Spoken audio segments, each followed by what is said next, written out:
How we do it. Okay. Oh, that looks live. Okay. Let me refresh. Oh, yeah, because I need to see if it's live on the YouTube. Yeah.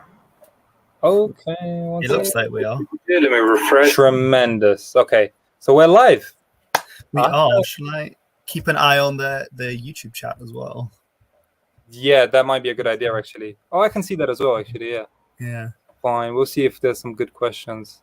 Somebody's already accused you, I think you or me, of being biased.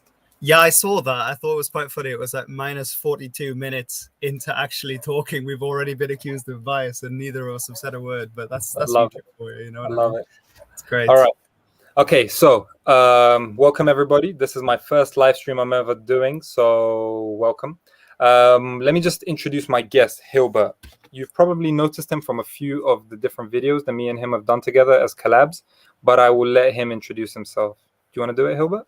Sure. Thanks for tuning in, everyone. I'm Hilbert. I run a channel. It's a very niche one, no? It is a very niche one, yeah. I was trying to explain this to my barber today, who's from Kurdistan, and it involved quite a lot of sort of hands and feet because it's Anglo-Saxon, Norse, and Celtic. So It's a bit of history, a bit of languages, and a bit of literature. It's a very me degree, you know, given that my little profile picture is the Sutton Hoo helmet. So right. it was really good. I really enjoyed it, but the 3 years have just gone in a flash, to be honest. And now I'm looking to the future. That's awesome, man. That's awesome. I mean, you have an awesome platform in the shape of your YouTube channel to do things with, if you choose to. Is that something you're looking to like delve into more, or continue doing rather, your YouTube channel? Yeah, I think I'd like to keep it going. It's not something that I'm planning to stop at any point soon, but at the same time, I don't think I'm going to become a career YouTuber, if I can call it that. I think I'll be taking a year out to do some other projects, and then probably next year go into a master's and carry on a little bit into academia whilst keeping the videos going. But for this year, I think I'd like to focus on the channel a bit. That's cool. That's cool. So your interests don't just kind of touch upon history, right? Like you like culture and archaeology as well, right? Yeah, definitely. I think definitely things of culture and learning about different places in the world, languages, or another one of the things that I find very interesting. And I've done a little bit of archaeology as well. It's the first summer that normally at this time I'd be sort of knee deep in a trench on an island off the Northumbrian coast, digging up Anglo-Saxon bones at Lindisfarne. But I've not gone this year. But yeah, that's another one of my hobbies on the side. Dude, I know like there's a lot of crossover between history and archaeology, but for me, I never got that. I never got the excitement of going on digs and digging like old relics and old, just going on archaeological digs. Yes. So I'm guessing you like that stuff, right? I mean, here's the thing, though. If you can picture this, let me indulge me for 1 second. All right, go on. Imagine, right? You're on this island off the Northumbrian coast, and the locals there, if you hear them talking in the local dialect, you think, God, am I listening to Danish or English? You have no idea. No way. You get there at the site, you hop into the trench and you're just on your knees, you're in the mud, you're scraping away with a trowel thinking, God, my back hurts and my hangover is killing me, because that's what archaeologists do. And then suddenly you hear and you're like, oh, what's that? And then you dig a little bit deeper and you see this little hint, this little rim of metal, and then you get excited because you think that's something, and then you dig a little bit more and you find this tiny little coin and you think, God, the last time that someone saw that, they were putting it in someone's grave, either as a votive offering, we don't know, or potentially it fell out of someone's pocket. And then finding out and looking at it, for me, what was the brilliant thing is then realizing that on that coin, once you clean it up a little bit, and we have a whole team on the site that normally cleans it up with water and brushes and toothbrushes and have a lot more patience and motor skills than I do. And then you find that on that small coin, you've got runes inscribed. You're going, wow, this is just brilliant, because then you're sitting and trying to decipher the runes. And then when you sort of see a W and they've really fudged up the U, but that's fine because, they lived 1,500 years ago. So it's not really a problem. And then you make out this name and then you say the name and it's like, no one has said that name in, 1,000, well, it'll be 1,000 sort of 300 years for the period that we were digging up. And then you think, God, what was the world like the last time someone saw that coin in daylight? I think that's the incredible thing about archaeology for me.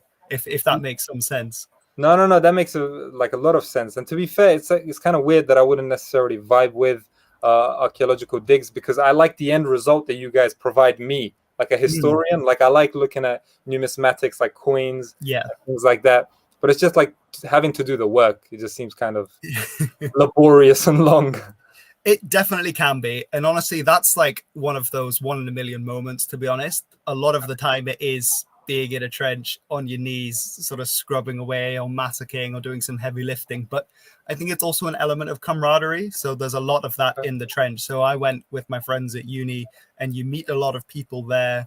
And everyone sort of is interested and has different areas in which they know a lot about. So there'll be some people there who know loads about bones, and we pulled out an awful lot of bones, and they'll go, that's an animal bone. Or they'll go, oh, that was from a femur, or this person had some kind of cancer. And it's like, wow, that's amazing. Whereas, when I was pulling out these coins or name stones, I was saying, oh, this says this in the runic alphabet. And then someone else would know about pottery. And you just meet a lot of like-minded people, and you see how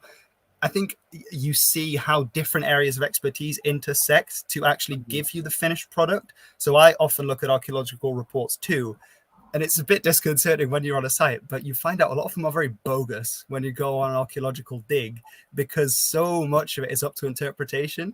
And you realize that when you do it yourself, that a lot of what gets brought and what gets written in these reports is actually just how that person has interpreted it, rather than what's actually come out of the ground and being put out in an objective way. So I think it's quite eye-opening in that way. I guess you can say that about history in general as a subject nowadays. Like with probably with most subjects, with the internet making knowledge more accessible to people, I almost feel like sometimes people relegate history as like a subject that anybody can do, where people that haven't necessarily even trained in history, they'll tell you, especially if they're like politically minded, that this is the real history, or that they know it, when it's so clear that they have kind of molded that outlook based on what their political ideology is.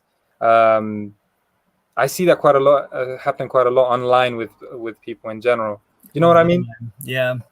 It's very frustrating as well, because for a lot of people like our two channels, we're interested in history for the fact that we're interested in history, but it does get co-opted a lot of the time. And we hear about it being co-opted from people on the extreme right all the time, which still happens an awful lot. And it's also happening from the far left, I think, at the minute as well. You've got quite a lot of people looking at historical data and trying to skew it one way or the other way, whereas in actual fact, we're interested in it because we're interested in that period. We don't want to attach a political label to it. We don't want to say, look at our racially pure ancestors or something like that. And we also don't want to say, oh, they were, politically correct paragons of equality, because they were neither. Exactly. They were people like us, so it does make it difficult. But I think, people will politicize anything if they can. That's true. But let's get back to the little story you told me, because I have a question. So you said that when you're doing that archaeological dig, you heard people speak something that you didn't understand. So was it literally not English, or was it like a different dialect? I think it may have been a bit slight hyperbole on my part to hype up the story, but I do very much remember strolling through Lindisfarne. It's for those of you who don't know, it's a small island off the coast of northeast England in Northumberland. It's the site of the first Viking attack, which makes it the first recorded famous Viking attack, which makes it a really year, like roughly 793 AD. Isn't that the year Dublin was started? Dublin gets started a little bit later. Dublin gets started at some point in the 9th century, but it's the start of this period when you get people from Scandinavia going into longships and crossing the North Sea, probably stopping off somewhere like the Faroe Islands, or probably into Orkney, Shetland, and then coming down the east coast of England. So that's how they got to Lindisfarne. But they're thinking it's then the same crews that went and attacked Lindisfarne that then also went the other side and went around Scotland, down the west coast of Scotland, and then started to attack places like Ireland. And eventually they decided to, instead of just pillaging a monastery and then retreating back to a base, probably in the Northern Isles and then back to Norway, they decided to actually start to stick around in places like Ireland. So the first settlements we get at Dublin are long forts. Okay. which is a fort with a PH. And they think those are sort of where they would upturn the boats and create a palisade around, and they'd stay there potentially for the winter, and then eventually that spread out. Are you getting a lot of background noise? Because I realized that I think someone in my neighborhood is cutting down a tree or doing something, some kind of heavy mine work. I can't hear anything. Let me know in the chat if there's a lot of background noise, and I'll close my windows. Yeah, let me just ask. Yeah, sorry about that. I'm just No worries. But I ask about that because I'm starting to get really interested in Vikings as a result of this anime that I'm watching. The Vinland Saga, is that the one? You know the one I'm talking about? Many people have said I should go and watch it. Are you one of them? Watch it. Do you think I should watch it? This anime is so good. Like, I'm an anime lover, right? Okay. And automatically, like, I just finished it. It's gone into my top 5 animes of all time. It is so good, dude. Like, the character development. It's have you watched Game of Thrones? I have, yeah. So it's kind of like Game of Thrones in this one sense that,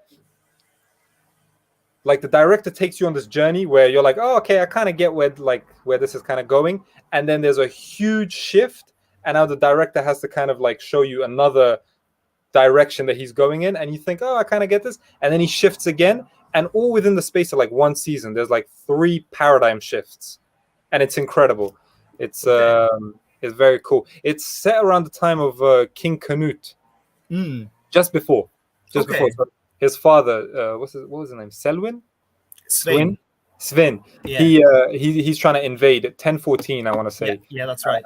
He's trying to invade. Yeah. Those spoilers. Sorry. No. But there's man, you gotta watch it because there's such good characters in there, and I want to know if it's like true to real life because obviously I don't know that much about Vikings. Okay. I'll need to take a look at that actually, because that's sort of roughly the same period that they're over in North America and making journeys over there. So you know that guy is in it, by the way. I'm not giving anything away. This is literally the first 5 minutes. What's his name? Erickson. Leif Erikson. Yeah. Yeah, he's in the first scene.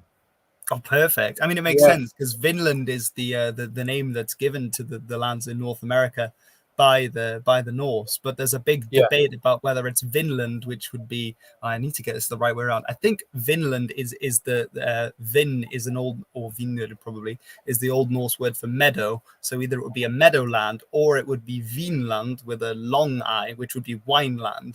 So there's a big debate in the Old Norse community about whether it's the wineland because they found grapes there, and that comes back in the saga, which may come up in the Vinland saga as well, or whether it's Vinland and it's simply the land of the meadows. Right. Have you ever studied the development of a language? Yeah, I did a course of historical linguistics this year. Perfect, because I have a question for you that I've wondered for a long time. You see languages, like for instance, let's take Persian. How there's Middle Persian and modern Persian. Like what happens? I understand that it's probably not one thing, but what happens for a language to kind of develop past, say, to go from say Middle Persian to modern Persian? Like, do things need to happen on a physiological level to the shape of your tongue and things like that? Like, I would love there to be a concrete answer for that question, but unfortunately, it basically depends on the scholar and the historiography of the scholarship of that particular language. Okay. So I'm not too aware of Persian, but in the case for the Germanic languages, which I'm a lot more familiar with, you've got languages like Old English, which is the language spoken by the Anglo-Saxons, and normally you give a date for about sort of 500 when they're coming over into England from the continent, and then up to around 1150 after the Normans have come and there's been significant change in the language. And then you've got a language called Old Frisian, so you think, oh, that's Frisian from the same period, but actually we only have Old Frisian really attested from after 1200 to 1500, which is the period we call in English Middle English.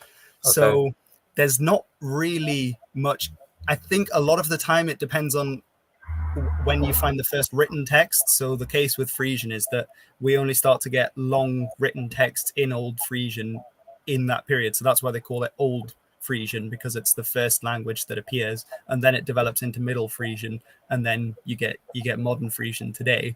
So that's often how it goes, but there isn't really a hard and fast way of saying this is an old language, this is a middle language, because you also obviously get stages in between. So it's not that, as you know, speakers don't wake up one day going, okay, it's just gone 1400. That means we're in Middle English period now. So let's drop the cases, change the vowels.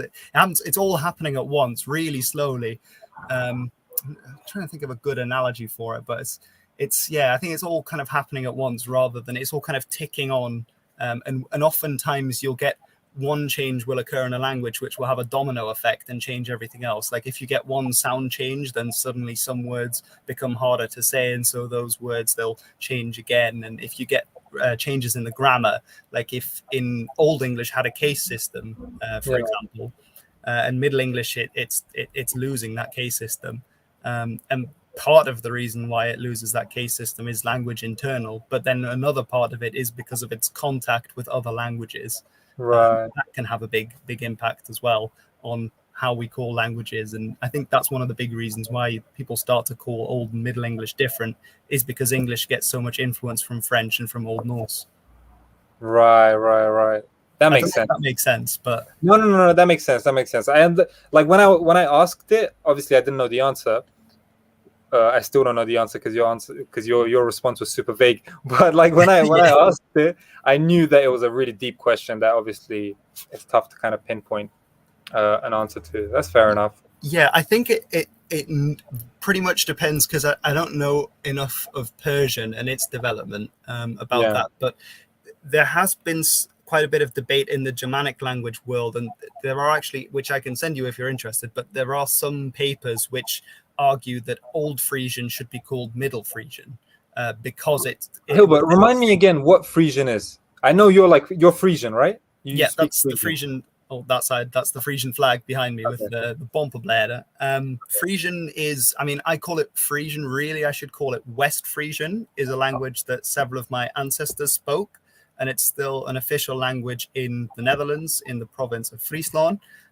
It's related to Dutch and to English, and technically, unless you count Scots, it's the closest living relative of the English language. So they're both in the same language family. But there are also other Frisian languages as well. So there's one still spoken in a region of Germany, which is at Saterfriesk, which is in is that in the north, like near Saxony? It is in the province of Ostfriesland, I believe. Correct me if I'm wrong. It's in Ostfriesland, which is East Frisia. And they used to speak Frisian throughout that province, but they no longer speak Frisian there, apart from in that one community. And then they also speak Frisian in Nordfriesland, which used to be Danish, but it's now German, which is in Schleswig-Holstein and the islands off the coast of Jutland. But that's kind of surprising to hear you say that Frisian might be the nearest relative to English, because I always thought it would be Saxon. Am I wrong in that? Yeah, there is still a descendant of the Saxon languages. Saxon's it's a little bit confusing, because in the Old Saxon period, we don't have that much that's written in Old Saxon, but there's a lot of influence from languages like Old High German, so the ancestor language of modern German. That's actually a different branch of the West Germanic families, or the West Germanic language tree. So you've got together the Scandinavian languages are in the northern branch, the North Germanic languages, and then you've got Gothic, which went extinct, is east. And then in the West Germanic branch, you've got several branches that split off, and one of those branches that splits off is Anglo-Frisian. And the reason why we say they're related, we use a lot of biological terms in linguistics, but the reason we say they're related is that they undergo a lot of the same sound changes. So if I was to say the Frisian word cheese, it's cheese. It's like you can probably all the word kerke is church. That ch sound is not something that exists in Dutch outside of borrowing. So in Dutch, it's kerk, like German Kirche, stuff like that. That's a sound change. There's also some grammatical features that are the same in certainly in Old English and Old Frisian, but there's even some that work today. So, for example, in English, how you have the plural and singular of sheep are still the same. It's still one sheep, two sheep, and in Frisian it's één skeep, twee skeep. Whereas in Dutch it's één schaap, twee schapen. You have to add the plural ending on.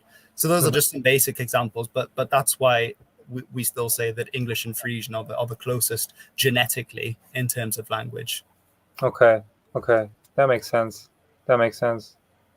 So you're really interested in languages as well, huh? Pretty much, yeah. Yeah. What languages more on my side of the world like really tickle your fancy? Because there's one group that I'm starting to come across just very superficially, so don't ask me to elaborate. But have you ever heard of the Dardic group of languages? Not really. Dardic. Would you be able to Do you know explain? how? Basically, I'm gonna need my help Wikipedia a little bit just for That's all right. visuals. So Dardic, it's like let's say they're spoken around between Tibet in the east and say northern Pakistan in the west. Okay. Yeah, so but it's Dardic. very obscure group of languages and very ancient languages spoken around. Oh, here we go. Kashmir Valley, Chenab Valley, parts of eastern Afghanistan. Historically, it's gone as far as like Tibet and whatnot.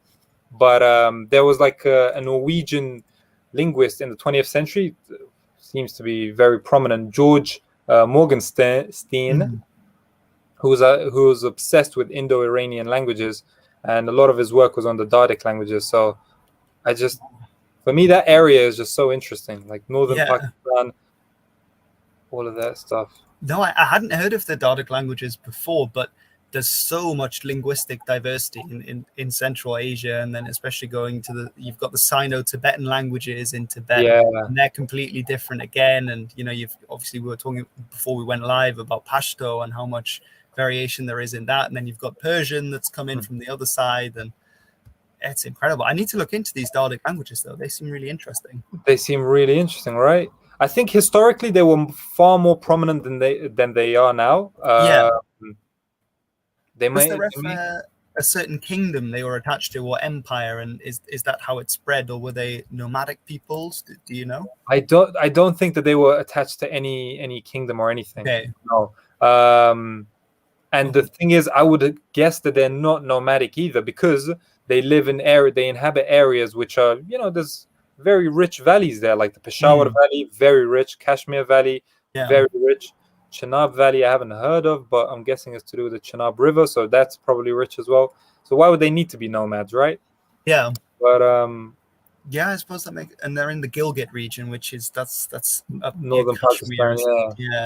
Yeah. Like, have you heard of the area called Nuristan in Afghanistan? Yeah. So apparently Nuristani, the language, is one of the Dardic languages. That's how I came across it. Yeah. But that's another very interesting region for me, honestly. I feel like you take this to a higher level than me. But even with me, I'm not just interested in history. History for me is like a very good portal into knowing a group or a culture. But it's not the only one, obviously, right? There's language, there's food. I love food, clothing, all of those other things. So if it let me ask you a question where you're gonna have to be very, you're gonna have to choose. For me, the area of the world that I'm the most interested in, if I took all of those things into consideration, language, history, just like strangeness, like uniqueness and everything, landscape, for me, it would be that region, like Eastern Afghanistan, Northern Pakistan, going into a little bit of like Northern India type area, because it's just so exotic and so out there and secluded in some ways, away from the beaten path.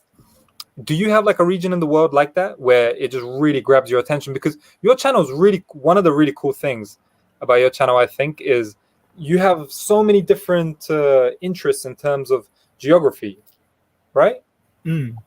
So is there one region? It's such a hard question. I think I'm a bit of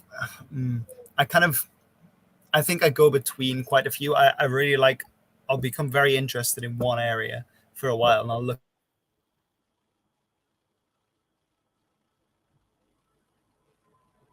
Oh, lagging. Anyone else lagging? Hilbert, are you still there?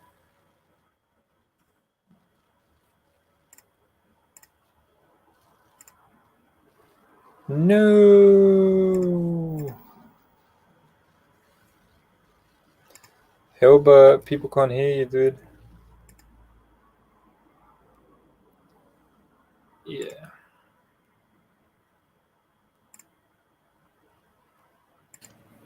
Hi. Okay, I think I'm back. you're back. You're back. Sorry Awesome. about that. I think my Oh, my internet took a tumble, okay, no worries. but I'm back. To answer the question, um, I don't think I have one region that I'm more interested in than others. I think I know most about the North Sea region, especially with a focus on the early Middle Ages, just because that's what I've studied and what I'm going forward in. But Okay. I do really, I mean, I find the steppe very interesting. So sort of a slightly different area to where you're coming from, but sort of Tuva, Mongolia, into Kazakhstan, Kyrgyzstan. I find Yeah. that area of the world very interesting. I also really enjoy throat singing and hearing throat singing music, and that kind of the very haunting. I think is it called the Murin Kur, the instrument. Maybe. I don't know. I find that music very interesting. I think for me, often music is a very good way into culture, into history. But Yeah. even recently, I've been on a bit of a binge learning about the Maya and about various of these peoples from Mesoamerica.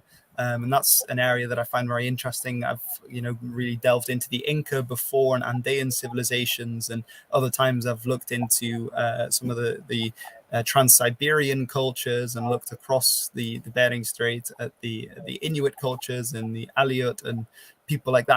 I don't know. I go from and the Zulus I've done series on as well. So You I like think I going probably back answered that. further in time, no? Or not necessarily? Pardon? You like going back further in time, like more ancient stuff, or not necessarily? I think it depends. I think my area of comfort is the early Middle Ages, mostly because it gives you the easy answer of saying, well, not much is written down, so we don't really know, but here's my best guess. Right, right. But it does depend a little bit on the region, I think. But yeah, I think then again, I don't know. I think I go between them quite a lot of the time, and sometimes one thing will capture my attention and I'll be really interested in it, and then it'll be another thing. Okay, fair enough. With Latin America, I love Latin American history, Mm, but only post Columbine, right? That's how you say it.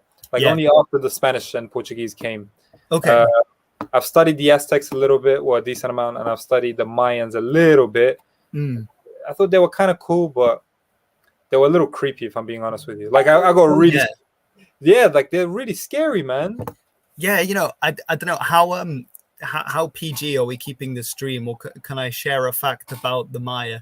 Of course you can, as long as we don't swear or anything or whatever. No, I won't be swearing, but there's a ritual with the Maya where I think it was the kings. They would, and this is depicted in some of the codices and on stoneworks. And I heard this and I thought, God, I'm glad I'm not a Maya king. But Yeah. where they impaled their penis and they would drain the blood out of it and then they would smoke it ceremonially. And there's a whole ritual meaning behind it. Of the king. Of the king, Why yeah. would you do that to the you? Okay, well, okay, nice. I'm not quite sure what the ritual meaning behind it was, but I'm thinking in sort of a humid environment without anesthetic and without proper medicals, Right. thinking, Oh, God, that would wow. have been nasty, but there is Yeah. a certain creepy element to them with the human sacrifice too. But Yeah. what I found out, which was very interesting, is that they believed that humans were essentially corn, that they were mice, which was one of the most important crops to them, and Yeah. that basically they would sacrifice mice to the gods because they thought the gods had to eat corn, and that was how the world kept being reborn and kept going. And because they thought people were also basically made of corn, that's why they started sacrificing people. I heard everything and I was up to date with everything you're saying. But did you say mice? They thought people were mice. Oh, sorry, as in maize. I think I just said it in a very Oh, weird maize. Okay, yeah, Irish yeah, thing. yeah, yeah, Maize. yeah, Yeah, yeah, yeah, yeah. yeah, maize as No, in because corn, they right? Yeah. really. I still remember. What was the rain god's name? Huitzilopochtli or something. There Yeah, was there's like the serpent god, which is Quetzalcoatl. that's Um, Quetzalcoatl, and then the Huitzi. There we go, Huitzilopochtli. That was oh the wow, goddess that's a of. really good pronunciation, huh? Thanks, man. Yeah, no, Yeah. I used to be really interested in these. Like, it's one of the two Mm, principal deities of Aztec religion, often represented as a hummingbird or an eagle. mm, Um, what is it? The sun and war god. Yeah, it's a war god. Yeah. So, yeah, yeah. but it's still weird because I read somewhere. I had to do an essay on this in uni for my undergrad, and I read somewhere that because one of the things that freaked me out is I thought certain people just put themselves up for ritual sacrifice, but it No. turns out I don't know how exactly they would have figured this out. Like I thought this would flush out from your system 500 years time, but apparently they used to drug people who were going to be sacrificed so that they couldn't move their bodies. Yeah, I think it depends on the type of sacrifice, because I think by far the most people that were sacrificed were captives from war, and that's why they were Yeah. constantly at war, was to, you know, fulfill the quota of captives. And I think I may be wrong, but in terms of Andean civilizations, I think the way they worked that out is there was no sign of struggle. So basically, it looked like from the skeletal remains that there's no sign that you know there was a violent end and that their hands were bound or something like that, and that's how they could tell that they had been drugged. I'm not sure if they found any sort of floral remains inside people, because you need, well, really well preserved for that, I suppose. But then that's probably just like a case of us like projecting our own views on that time. Maybe there were some people who really bought into that way of thinking, and they thought, I'm doing a great thing by making the gods happy. So maybe people just voluntarily allowed themselves to sacrifice. Well, quite possibly. To sort of diverge it back to the Viking Age, I think in Ibn Fadlan, who I know you've talked about before, his really famous, and well, it's basically, you see in any Viking TV show now, you'll see the Viking burial with the big feast and the burning boat. Well, that basically is all from him. Yeah. He writes in that one of the slave girls who is going to accompany her lord into the afterlife, that she volunteers for it. So clearly there was, you know, that element of volunteering, but whether they, you know, maybe they sincerely believed that they would be accompanying their master into the afterlife, and that they would be given a prime position there, and in the next 10 days they would be treated well. If they were a slave, they would be treated better than they ever had been, and then also terribly, and I won't go into exactly what that entailed, but it's yeah, if you haven't read it, read Ibn Fadlan. Is it the Risala? His book. Risala, yeah. But you can see parallels with Hinduism as well, because Hinduism has this practice called sati. Have you heard of it? Yeah. Where if the man dies, the man's obviously going to be burnt alive, and the wife who's going to be alive, she has to basically self-immolate herself. Yeah. Right. There's been cases where there was a king, maybe not like, you know, an emperor, but like a king of a certain province. He died, and his wife willingly just decided to just self-immolate herself. Yeah, so the British spent ages trying to stamp that out, and I think still, right? There are cases, you know, in very rural parts of India where it happens. Yeah. But from what I understood, it's only the Kshatriya class, which is the warrior class, where that is a tradition, and it's meant to come back from the Ramayana, which is the story of Rama and Sita. Right. And there's the version that they tell the children, which is, you know, they see each other. She's rescued from the evil king of Lanka, which is Sri Lanka, and they live happily ever after. And then there's the, you know, the traditional story, which is that Rama appears there and says, yeah, but you've been in the company of another man for 9 months. How do I know that you're pure? And then she says, oh, look, I'm pure, and then self-immolates on the fire. And I think the stories differ about whether then she's brought back or not. But I think that's where the story is meant to come from. And that's the myth behind the practice of sati. Right. I'll be honest with you, I didn't know that. But that sounds like it makes a lot of sense. In the same way that with a lot of these stories, the thing that I try to focus on more than anything is just the message that it kind of gives. You know what I mean? Like the story itself, probably kind of cool as well. But like, what kind of a message is it trying to reinforce? I think that's the thing with myths. A lot of the time, I think we struggle now because, well, I'm guessing everyone who's watching has grown up in a literate society. But I think the thing with myths is, if soon as you take away literacy, it means you can write nothing down. Then you need a way of remembering important information. And the only way to do that is orally. And as people, how do we remember something? Well, we tell a little story about it, and that's how you remember stuff.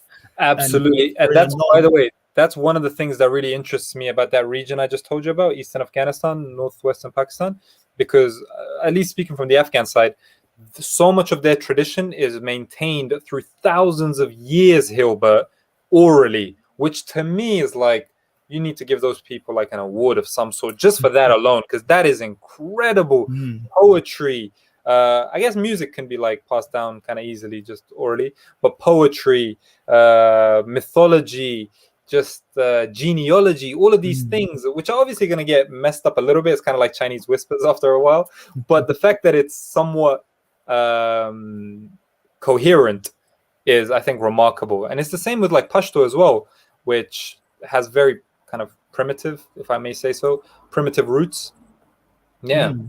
It is incredible, and that's sort of why poetry survives that well, is because, I mean, we tend to think now of, you know, people just wanted to make it lyrical and that's why they wrote a poem, but that's actually a really simplistic way of looking at it, because poetry does several things, and that's even for my period, the early Middle Ages, that's why we love poetry, because the thing about poetry is that a lot of the time it requires a meter.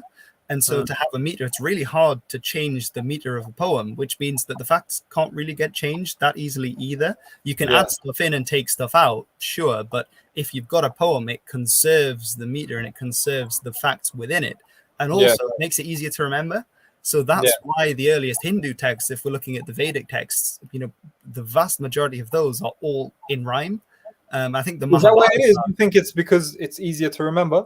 Oh, definitely. That 100% plays into it. I mean, because if you couldn't write anything down, that's like the starting point, because these texts, they only appear after potentially hundreds of years. They had no writing, right? When the Aryans came into the Indus Valley, they had no writing whatsoever. So, and the fact that we can still draw parallels between their religious system and, well, the Norse, for example, or other Indo-European peoples, it means they must have remembered it somehow. And I think that's what the earliest stuff you get is poetry, because, well, they're recounting it, they're reciting it, and, you know, hunter-gatherers do the same thing. They have a little rhyme about which snake is poisonous and which one isn't. It makes it easier to remember. That makes so much sense, but it's also like it sheds so much light on humans that, I mean, that we take ourselves so seriously. Maybe we should, but like we take ourselves so seriously about how smart we are. And in the end, we just need rhymes to like remember things, like we're little babies.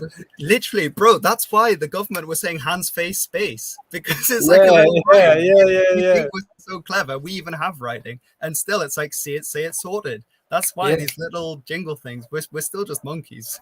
But no, absolutely. You know what, Hilbert? This is the thing that really, really gets me interested in marketing. Yeah, because I'm just like naturally a curious person in general. But there are certain subjects, let's like take history away because that's obvious, but there are certain subjects which I am so intrigued by, anthropology being one of them. But one that I've started to get into more recently is marketing, because when you look at what people in the marketing industry do and how they try to manipulate, say, like primitive parts of your brain to induce a certain end result, buying their product, to me, that's just magical. Like, that's just like wizardry. You're literally, I know the word manipulating gets like a bad rep, but I mean it objectively. Just like, I mean, I'm manipulating this pen by taking like the lid off, right? Like, just like that, in that sense, for an end goal. I find that so interesting. That there are certain things about the human mind that are very real. Not everyone is necessarily conscious of them. And these people, in a capitalist way, of course, this can turn out very badly, but these people in a capitalist way try to take advantage of that by making adverts that are more colorful, by making adverts that are more catchier, or things of those nature. Do you know what I'm trying to say? That stuff fascinates me, man. It's especially when you look into like research that's been done into what advertising works, and like how different companies, you know, slightly change the shade of green and then suddenly they had a 40% increase, and you think that this is mad, but it's true, you know? Yeah. Of course, like there's plenty of ways you can look at that. One of that being that this could be a very dangerous thing in the hands of somebody greedy. But for me, the thing that I take away from it the most is just like the insight that it gives us about ourselves, about like how I keep using the word primitive, but I don't mean it in a disrespectful way. You know, it's just how we're products of our biology, say, or our past. Well, one way to think about it is, and I recently read a really good book that's on a similar topic, but I mean, we tend to think that words and ideas are going to have the most influence on us. And we tend to think that we communicate, you know, pretty much all in words. But I think it's something like it's 80% body language when we communicate with someone. And I was thinking about that. I was like, how can that be right? Because we're constantly thinking in words and doing this. And then I realized how long of, you know, creatures that resemble humans that have, you know, kind of these kind of hands, and, you know, they probably had a bit of fur and, like, you know, 4 limbs, all of this, that people, or, you know, creatures of that nature, how long have they existed? How long now have they had a language that they communicate with each other? And how long have they existed? And it's like this and like this. And you think all of this bit was just body language, was just impulse, feeling, reflex, that kind of thing. It's only this bit that's been language. So if you think in the grand scale, that stuff is hardwired into us. And 100%, man. All of this advert stuff about, you know, manipulating you and subconsciously doing it works so well because, well, that's where we come from. Yeah, exactly. Like, that's such a great point that what you said about the non-verbal communication. Because I'm very, like, if I see somebody who has bad eye contact, for instance, I mean, unless they're like, say, on the spectrum, you know, if they have like, they're like mildly autistic or something, I'm not gonna obviously be annoyed at that person. But if if I don't want to say normal, but like someone who's not on the spectrum has bad eye contact, I get so offended by that. I take that so personally. I'm like, dude, what are you doing? Just look, I'm right here. Just right here. You know? So yeah, no, you're absolutely right. But it's something, I don't know if you've ever done this before, but even something as simple as I mean, it won't be now, because it's also interesting how it works sort of over a computer screen, and how that changes our interaction with someone. But if you're sat in a room with someone, you're having a one-on-one conversation, and you get your hands and you put them behind your back, it takes about 10 seconds before the other person becomes incredibly uncomfortable because they can't see your hands. And it's just one of those really simple things, because then we're like, what are they up to? We can't see their hands. Right. It's one of those other things when, like, I was like, yeah, that's bogus. Like, don't believe that. And then I tried it with someone, and I was like, actually, I feel kind of nervous now. Is it? Yeah. Makes really total sense to me. Think about it, like, you know, when like a police officer comes in and there's somebody with a gun, or vice versa. First thing you do is just put your hands up, right? Just to show that, you know, your hands are empty. You're not messing around. You're not pulling anything. Yeah, exactly. Yeah, we're funny creatures, humans. But anyway, that kind of explains stuff about like shaking hands and why that is such an important thing. Because I think when you're shaking hands, it's also important you always do it with the right hand, right? And I think that's because the right hand for most people is the weapon hand. And I think if you shake hands with someone, you show, I am not holding something that I'm going to stab you with. I'm shaking your hand. Exactly. That's a great point. The Zulu, it was the other way around, because I think, and that's why in the scouting organization, you always shake, and I may be telling it the wrong way around now, but I think you always shake with the left hand in scouts, because the scouts technically comes from South Africa with Baden Powell. Zulu used to shake with the left, because I think they used to wipe their bum with the right hand. But I know that's something that you come across in a lot of cultures too, because I've got quite a lot of friends from India. And when I was in India, I always made sure to always eat my food with the right hand and only touch food with the right hand, because the left hand is indeed associated with, you know, wiping your backside after you've been to the toilet. And so that's very important. And you never touch someone with the left hand either. That makes a lot of sense. You know, I always say to my friends, they always, like, some of my friends, they laugh at me for some of my some of the things that I say, but I always say that's not a guy that I would shake his hands with two hands. Like, I wouldn't shake his hand with both of my hands, because like, to be fair, in Afghanistan, for some cultural context, if you somebody who's older than you, when you shake their hand, you're kind of supposed to shake it with both hands out of sign of respect. So yeah, that's probably why I say if I don't respect somebody, I won't shake their hand. Interesting. And I'm basically just intuitively drawing up a line of division between me and that person. You know what I mean?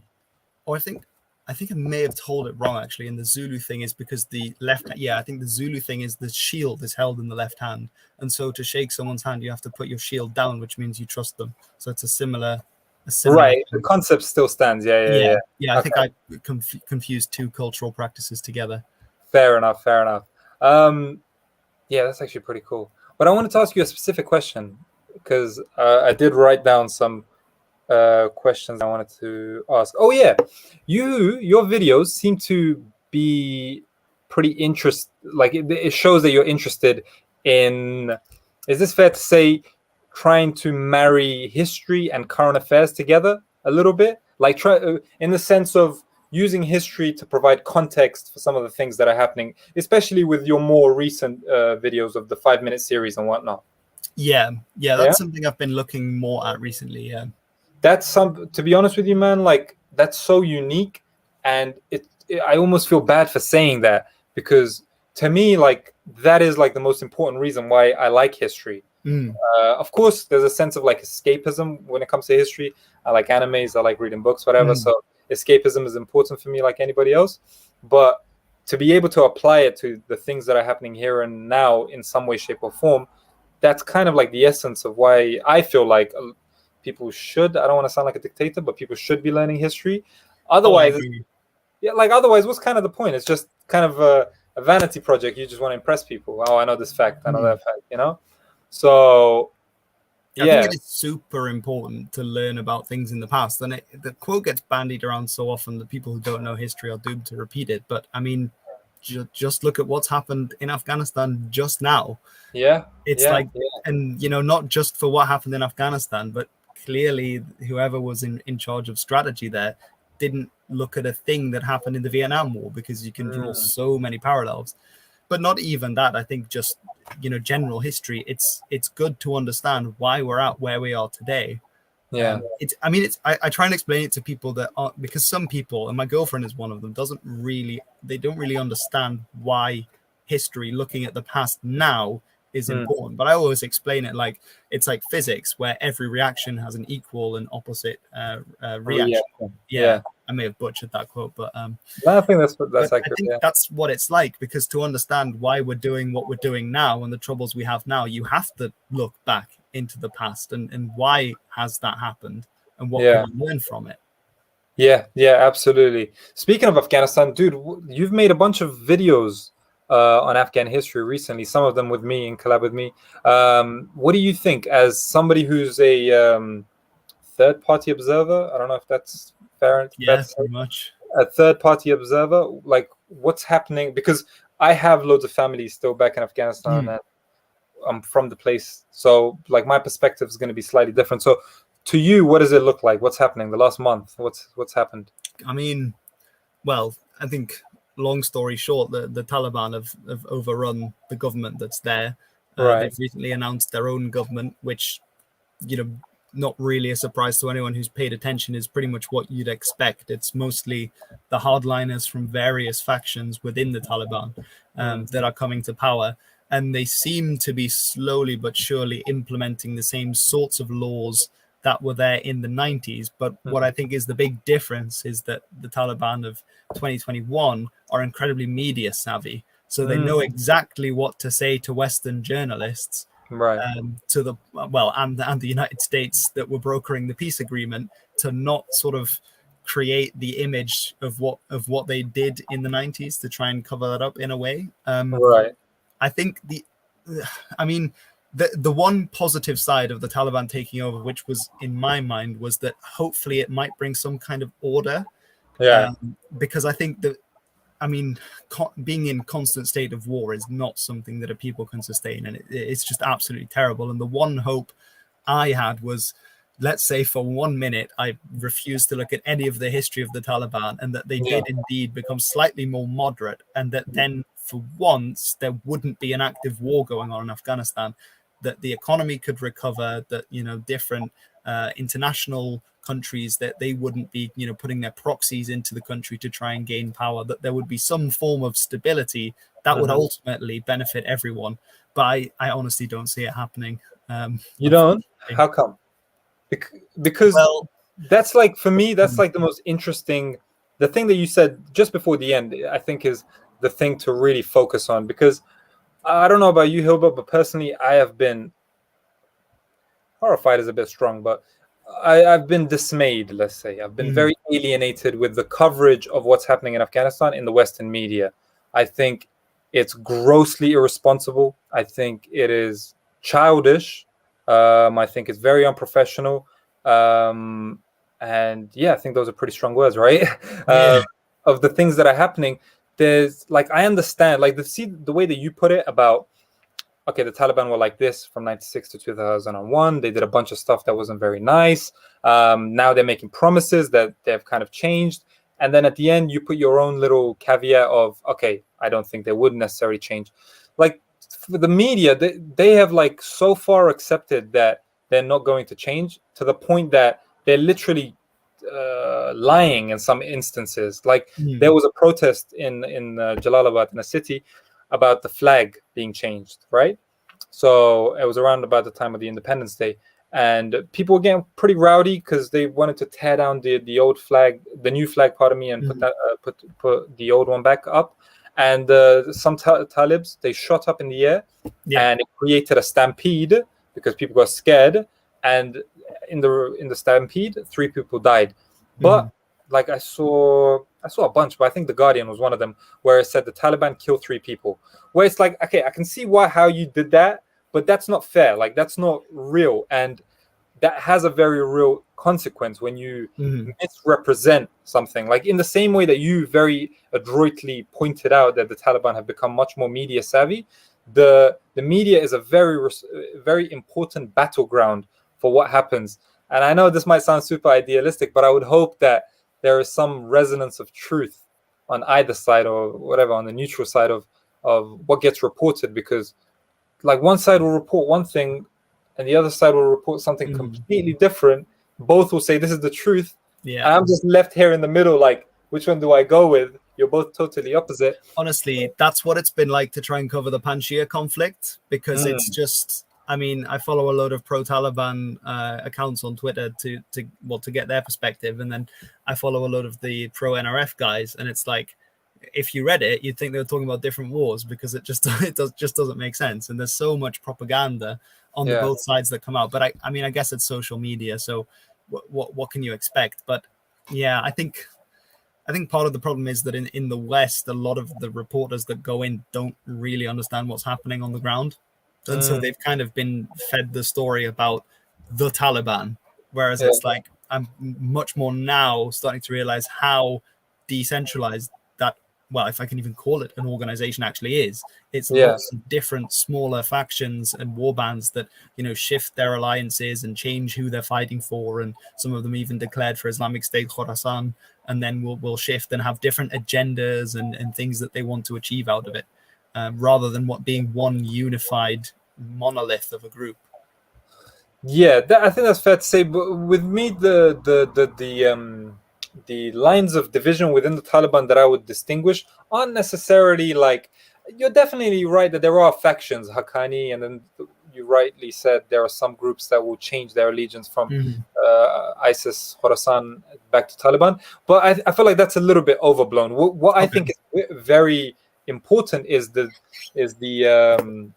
cutoff between ordinary Talibs on the ground who you would encounter versus these, Talibs that you see in these important negotiations, who have now become members of the government. Because there is a very big difference in the way they see things. Because like you've obviously probably come across a lot of Afghans being annoyed at Pakistan's role.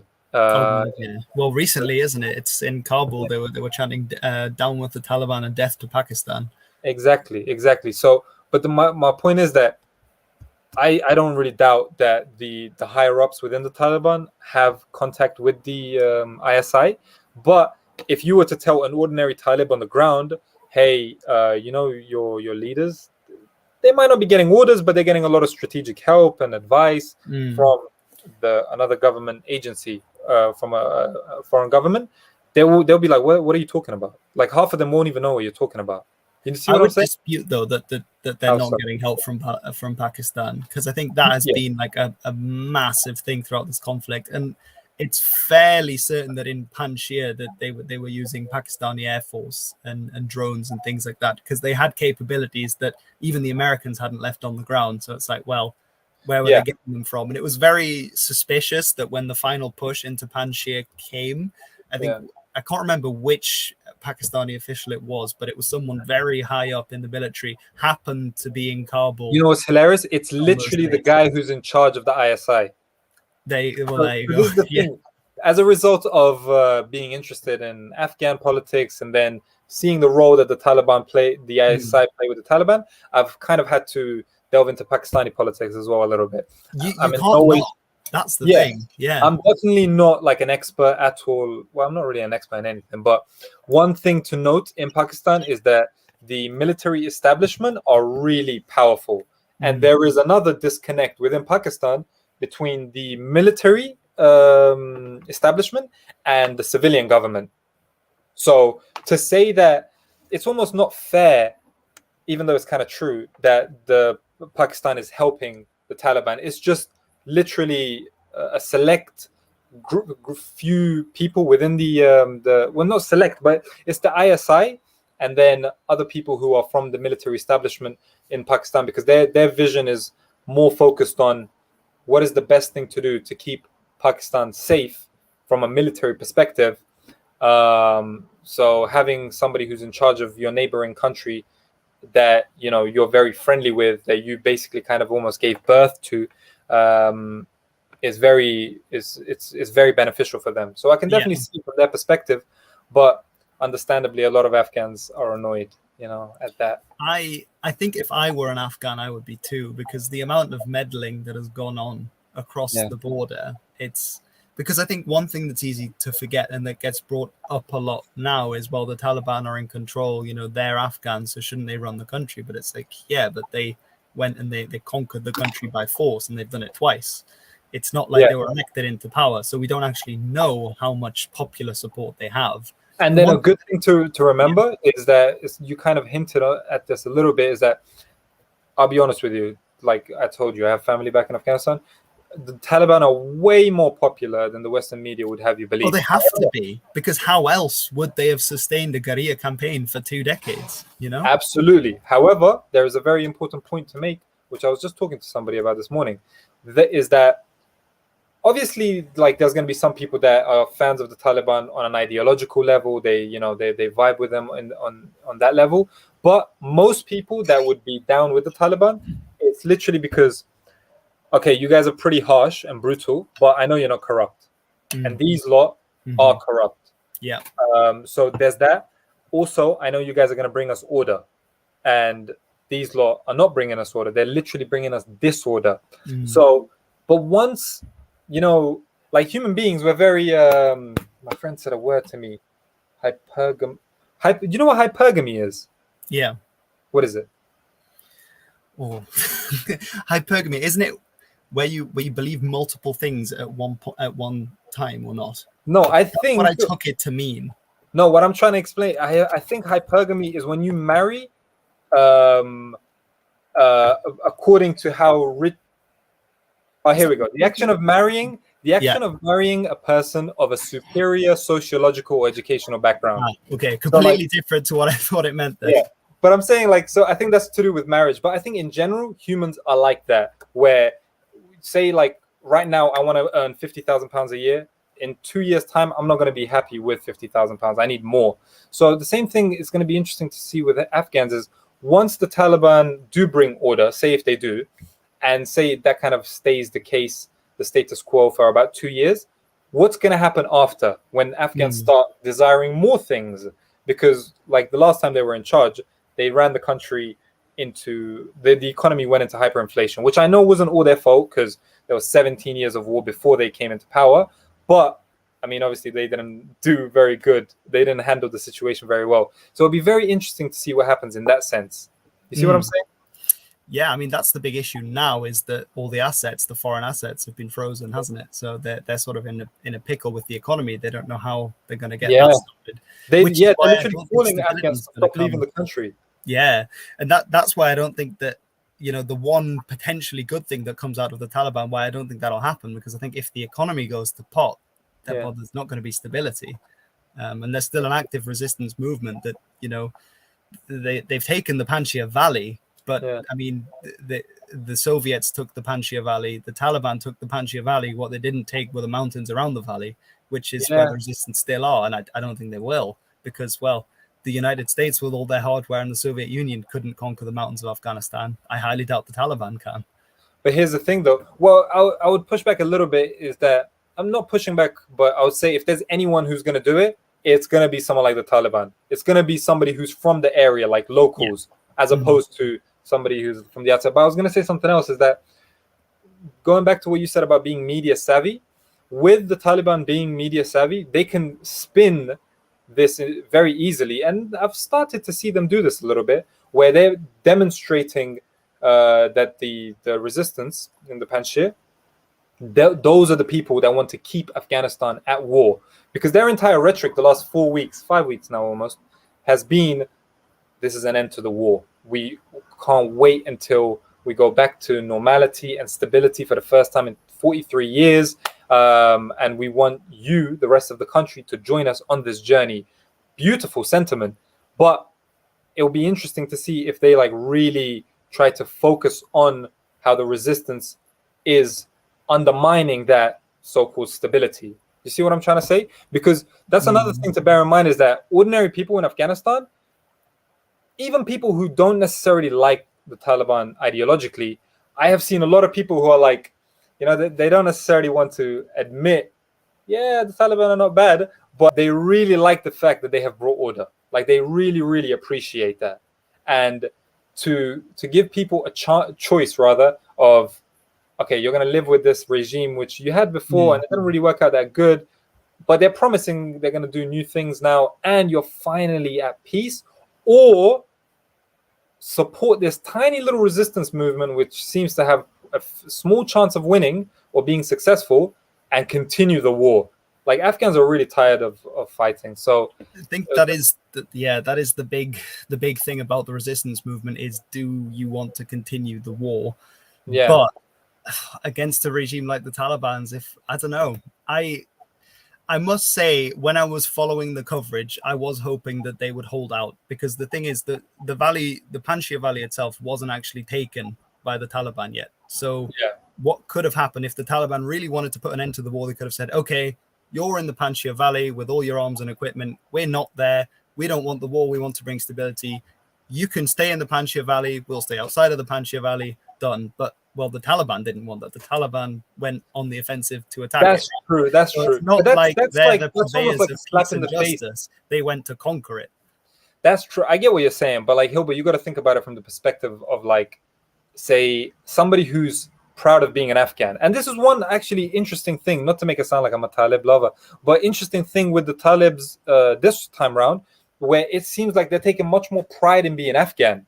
For somebody who's, you know, been labeled, rightfully so, to be fair, as Islamists, right?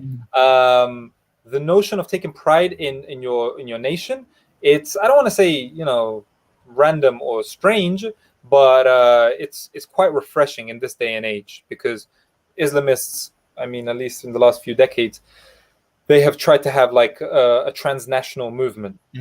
So with the Talibs, it's slightly different. And to say what you just said, like to just let the people in Panjshir just like live by themselves, that's like a slap in the face to Afghan sovereignty. It's like, so what, you guys are just going to have your own little autonomy there, whilst everybody else is kind of just getting on and trying to move on and giving us the benefit of the doubt.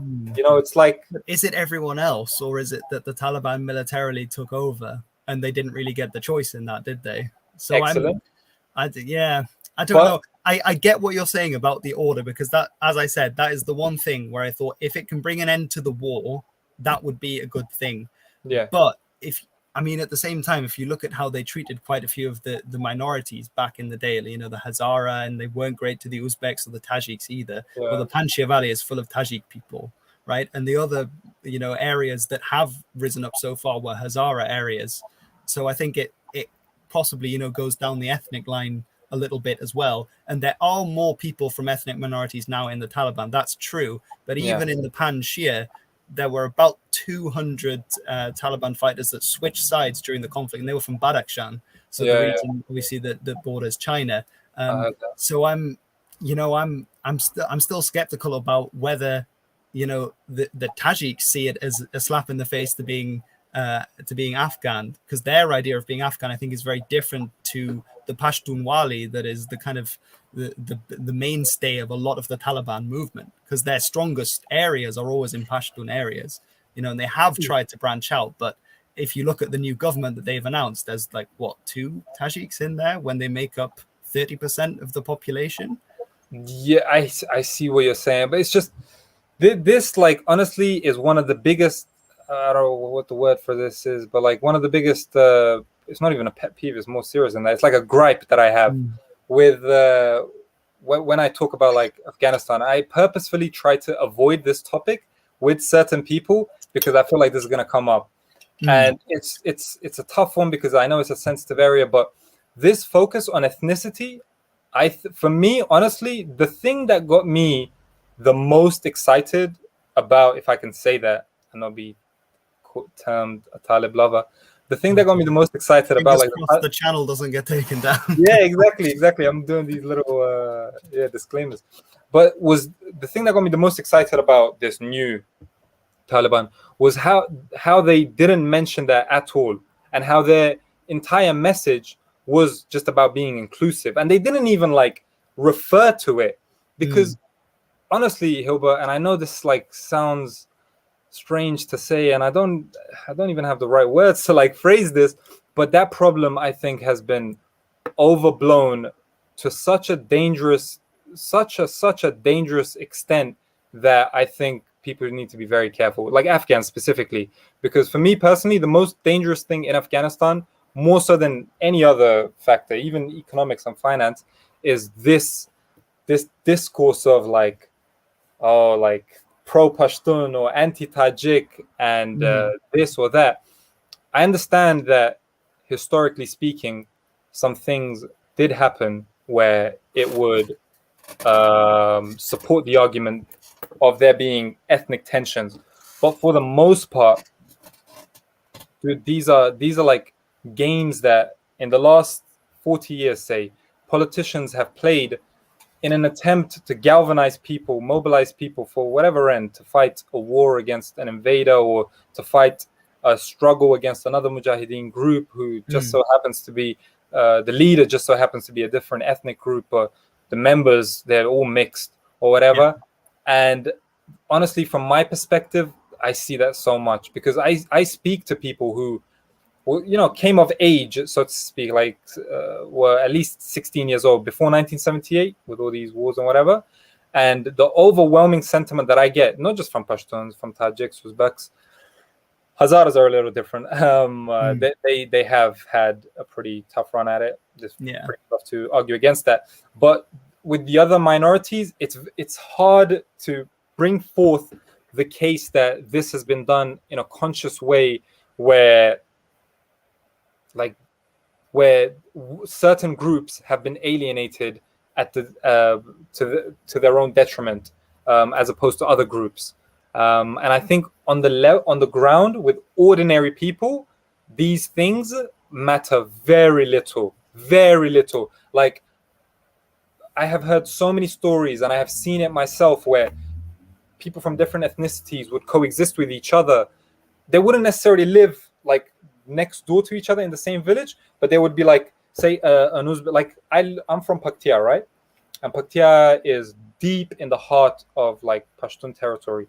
But there's a village right there where it's majority Uzbek people living there.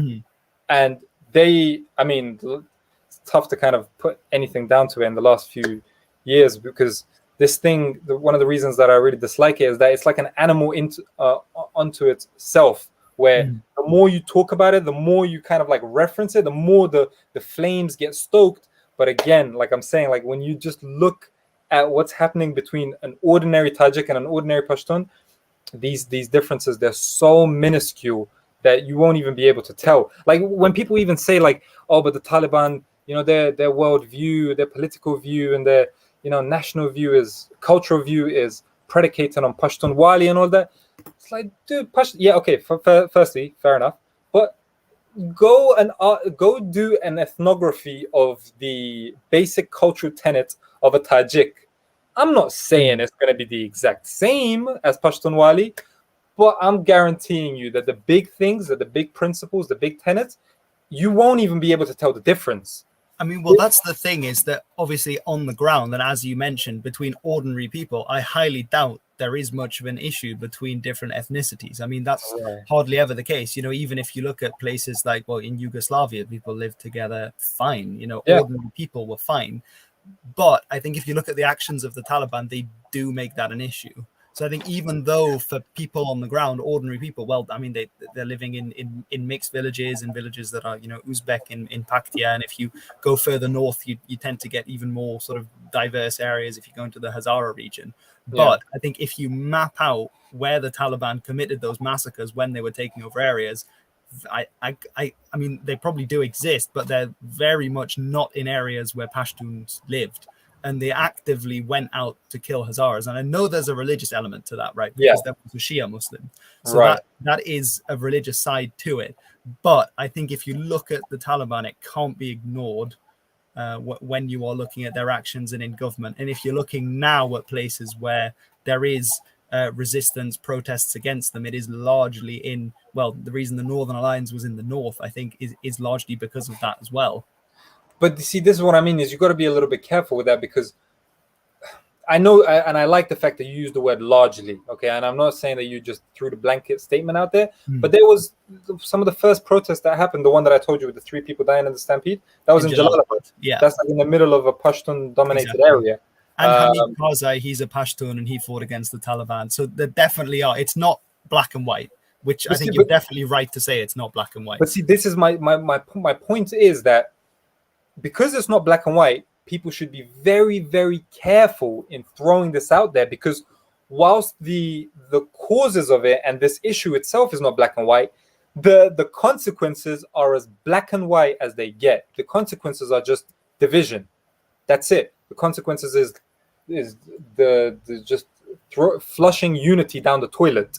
And people need to be way more careful. The way that I just see people just throw ideas around there, like, oh, Afghanistan should be divided along ethnic lines. It's like, I mean, that would be impossible for a start. Firstly, that's so difficult. And unworkable. Exactly. And firstly, that's really difficult. And secondly, why is like your mind going to that extreme scenario in the first place? Because the consequences of that stuff is really tough, man. Because I'm even in the last 2 decades with all this like ethnic debates popping up of this, that, I'm starting to notice it on an ordinary level when I talk to somebody. Like I told somebody that I'm from Paktia, right? And Paktia is a very Pashtun, it's like the center of where the Pashtuns kind of live, one of them. I met somebody in a wrestling class. I was like, hey, how you doing? Like, blah, blah, blah. Turns out he's Afghan. I'm like, oh, nice, man. What part of Afghanistan are you from? Oh, he said to me, and I go, Paktia. And I go, he got a little nervous. And I go, where are you from? He goes, Panjshir. Like, he just kind of like whispered it, because Panjshir is like the kind of the epicenter, as you're seeing with this resistance, Tajiks, right? Yeah. Of the Tajiks, but with that resistance movement that kind of sprung from Masood Senior, now with Masood Junior. So it's like a lot of some Pashtuns would look at the Panjshiris and go, "You're the one that's like making a lot of trouble in the country in terms of bringing up these debates and whatnot." And then the Panjshiris would look at the Pashtuns and vice versa, whatever. But the way that this guy responded to me, I was like, dude, I don't care. Like, what the hell? I don't care if you're Pashtun. It doesn't even matter to me. So these things, they're like, that's the troubling thing with, I understand freedom of speech. It's tough to go around it, because what am I going to say? Don't give people the freedom of speech? That's a scary thought. But like, I always feel like people just need to be a little more careful with the things they say, because, they could have very dire consequences. I think it's good to be aware of it. And I think one thing with a lot of the modern debates about race and ethnicity is that I feel for a lot of people, it's not at the forefront of their mind. Right. It's not, when I'm talking to you, the most important thing for me when I'm talking to you is that we're having an interesting conversation. It's not the fact that you're from Afghanistan and I'm from the Netherlands, Yeah. And I think that part of the problem with just discussing this and making this, the apex, the most important thing, is that some people would view this as a conversation between a white person and a non-white person, which I think is ridiculous, because what does that have to do with it? So I think you're definitely right in saying we need to caution how we talk about this. But at the same time, I think for people, an ethnic identity can be very important. And I think in Afghanistan, that is very important still for a lot of people. Ethnic identity should be important. One of the things that like saddens me more than anything is like in the east of the country, the province called Nuristan, which was converted like in the late 19th century. They were called Kafirs. It was Kafiristan. I think they were Hindus still, weren't they? Until that point. It's really weird, dude. They weren't even Hindus or anything. They were like their own local religion. You know what I mean? They had their own mythology. Kind of animistic peoples. Animistic, very nice. Yeah, it was animistic. I don't even know if they had a name for their religion. They obviously had to, but yeah, they were just So, but there are reports coming out that there's loads of languages there, which only have like a couple hundred speakers or a few thousand speakers, and those languages are dying off at a crazy pace. And that sort of stuff, that sort of stuff always scares me. So I understand that ethnic divisions, ethnic identities are very important, but like I said again, man, you gotta be like very careful, because you gotta remember, man, like humans, we can be, I don't want to say we can be very primitive creatures. Think about what you just said before about put your hands behind your back for 10 minutes to talk to somebody, right? The amount of conversations I've had with people, with Afghans, who go, I'm not gonna swear, but they just go like, screw Pakistanis. I'm like, what do you mean? They just go, screw Pakistan because they're having a bad, effect in what's going on in Afghanistan. I'm like, so you mean like all 185 million Pakistanis in the world? Like, oh, screw them, they're all the same. I'm like, whoa, what the hell? That's not the same thing as a government agency like the ISI meddling in the internal affairs of another country. And these are people, by the way, who go to great unis, but they just like get caught up in their emotions, and they just say something. But they don't understand the consequences, again, of what they're saying. I just realized I sound like a granddad, a boring old granddad. But yeah, it's a tough one. It's a tough one. We have to hope and wait for the best, I guess. But I think so. Yeah, I'm not sure what that'll look like, to be honest. I mean, it's hard to see that there'll be any kind of reversal against the Taliban, because I think also NATO and the US are never going back. Like, I don't think so. I don't think. They're completely out of there. But one thing to like take into consideration, and again, I don't know, the same way, by the way, that people who are saying, like you, my good friend Hilbert, who are saying that the Taliban are going to revert back to the 90s Taliban, you don't know because you haven't seen the future. You're just obviously... Well, I don't think they're going to be exactly the same as the 90s Taliban. I think they've become a lot cleverer, and I think they've become a lot more savvy about how the world sees them. But I don't think they're going to be really nice rulers in Afghanistan. And I think certain groups are going to have a really tough time with them in control. And I don't necessarily even think that it's the best outcome for Afghanistan. But I don't think they're going to be a carbon copy of the 90s.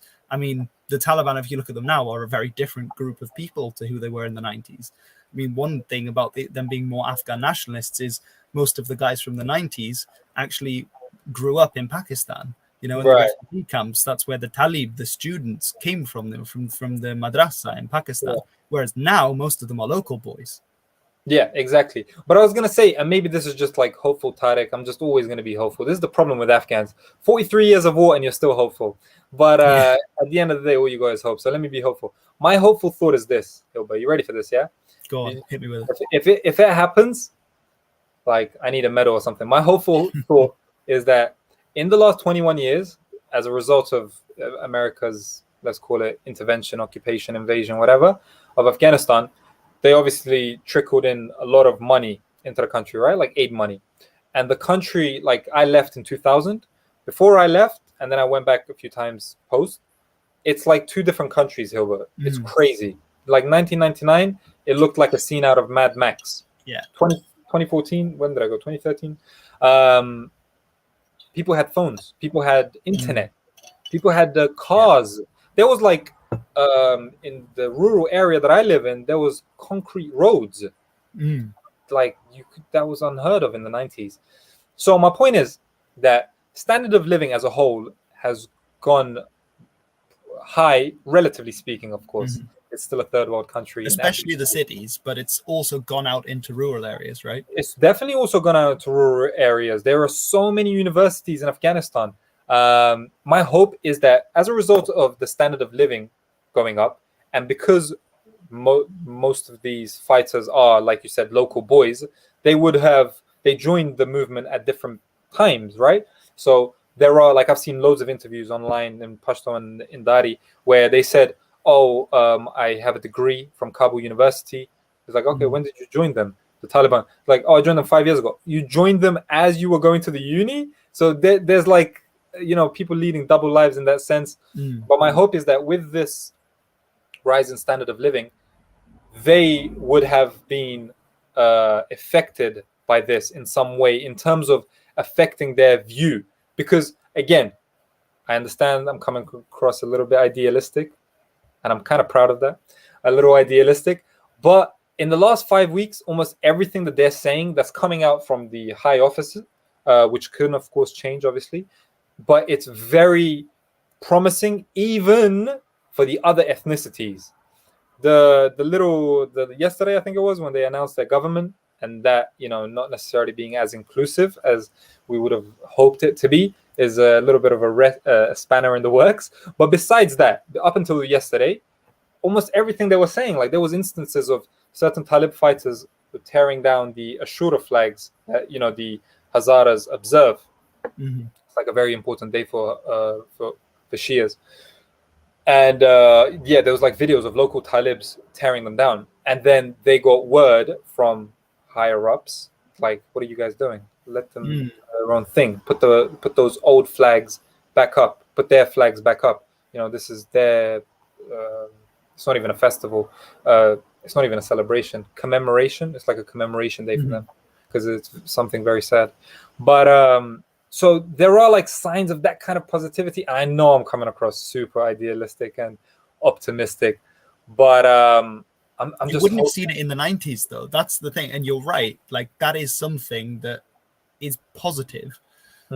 But whether that's the main, whether that's like a concerted plan from the higher ups, and whether that's going to continue, or whether that's just the first few months we need to play it down, when there's absolutely, when there still is some kind of, will the neighboring country, will there be resistance? But part of me is like, once they're in full control, who's going to stop them? That is true. But again, I'm just like, I wish you could speak Pashto or Dari, or I wish somebody would translate these. But there's so many videos that I'm seeing, Hilbert, where it can't just be orchestrated, because it's around different cities, mainly in Kabul, to be fair, where just an ordinary guy with a YouTube channel, he'll go around and he'll ask and he'll interview Talibs and whatnot. And like their responses just seem so genuine, and they all say, I don't want to say they say the same thing as if they've been trained or anything, because again, that kind of undermines what I was saying about genuinity, but they're essentially echoing the exact same sentiment that everybody, all the other Talibs are, and locals in the country as well. It's like this is either the greatest like project of Henry Kissinger, Peter Baelish of all time, where they've all been trained to like just say the right thing at the right time, like ordinary fighters, not just like the spokesman, where it's kind of easy to do that, to be fair. It's just one or two people, but it's like every Talib is saying the exact thing, where if I was to provide subtitles for that, Hilbert, you'd be like, I understand, and it's really good. I think it's very healthy to be skeptical in general, but like it would definitely give you something to think about, where you're like, what the hell? Like, how are you're all literally saying the same thing? But at the same time, there's also been quite a few reports that have come out and that have been verified of like various female police officers that have been, dragged out of their house and shot, or like various ex-commandos that have been killed and stuff like that.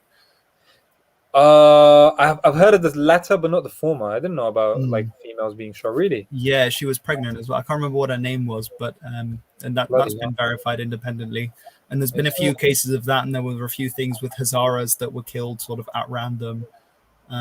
So it's sort of two sides of the same coin, and you're, maybe I'm too skeptical, and maybe and honestly, I hope that the Taliban are going to be how would you say it, merciful in their rule and do become more moderate. I honestly hope so, but I just don't see it, because part of me is also like, they have won an incredible victory. Like, no one can take that away. Yeah. They've won an incredible victory.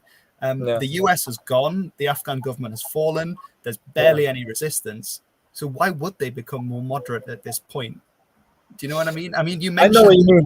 They've gone to university and like they are younger, but Afghanistan remains an incredibly conservative Muslim country on the whole.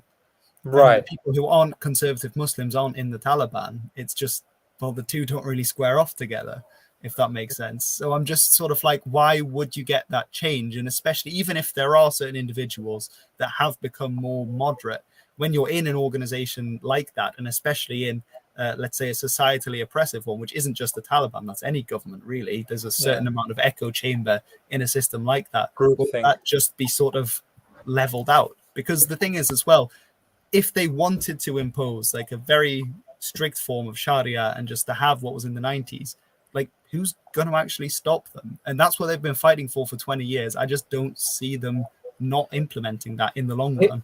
Okay, let me pose a little question to you. Let me be a devil's advocate for a second. What if, say, they were, forget about using the word strict, let's just say Sharia, right? So Sharia law. They say, we want to impose Sharia law as, the legal system we have in this country. And Afghans, say they take like a referendum and say 89% of Afghans, this is just a random scenario I'm making up in my head, 89% of them say, yes, I love this idea. That's a very good question, right? 11% say, this is abhorrent. Please do not do this. Please, please, please. 89% won. So then, like, what do you do? Well, there are things such as the obviously Declaration of Human Rights and some things that fall within Sharia. I mean, it depends on your definition, obviously, because some people say, Sharia is just a law from the Quran, but it doesn't have to be taken exactly literally, right? So there are different opinions on what that would be. But if it's the same kind of laws as the 90s, and they involve things like stonings, beatings, the cutting off of limbs, that kind of thing. Also, treatment of women not being allowed to leave the house without a male guardian, having to be covered completely, education being segregated, sport being banned, music being banned, art being banned, which were all things that happened in the 90s. Right. I mean, even if 89% say yes, I mean, it's like tyranny of the majority at that point. That would still be breaking international law. And I, for one, think, there is a reason why we have certain international laws, even if a majority of a country says we want this to be the case. I'm not fully pro-democracy, if that makes sense, that even if there is a majority that says, we should kill the 10%, I don't think then you should go and kill the 10%, if that makes sense. That. No, that makes perfect sense. That was, yeah. But I know that they took that even further. So, like, one thing I've been looking at the Islamic State and the Taliban, and the first thing about the Islamic State is they're very artistic.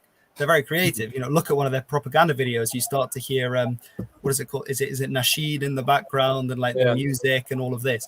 Well, the Taliban outright banned music, and they've already, there's a lot of stuff that's come out from Kabul where lots of musical instruments have been burned and smashed up. So they do look like they're going in that direction again.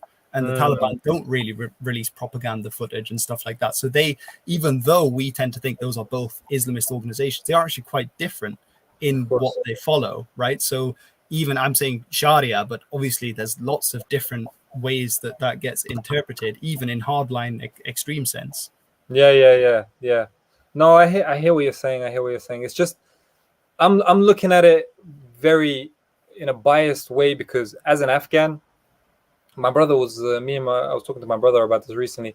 How like in our entire life, there's never really been a prospect for there being peace in the country. Yeah. So it's tough for me to look at it objectively because I'm going to be honest with you. The thing that I care the most, trust me, I know I've probably come across as being like a spokesman for the Taliban here a little bit, but I do not necessarily vibe with the Taliban's ideology. You know what I mean? But my first concern, as I would think that a lot of Afghans is just a sense of stability and security in the country. You know what I mean? Yeah. And that's one thing that when I'm talking about my opinions and things, I have always lived in a country that has been at peace. The Netherlands has been at peace the entire time. The United Kingdom has been at peace the entire time. So I have no idea what it's like to come from a country that has been war-torn.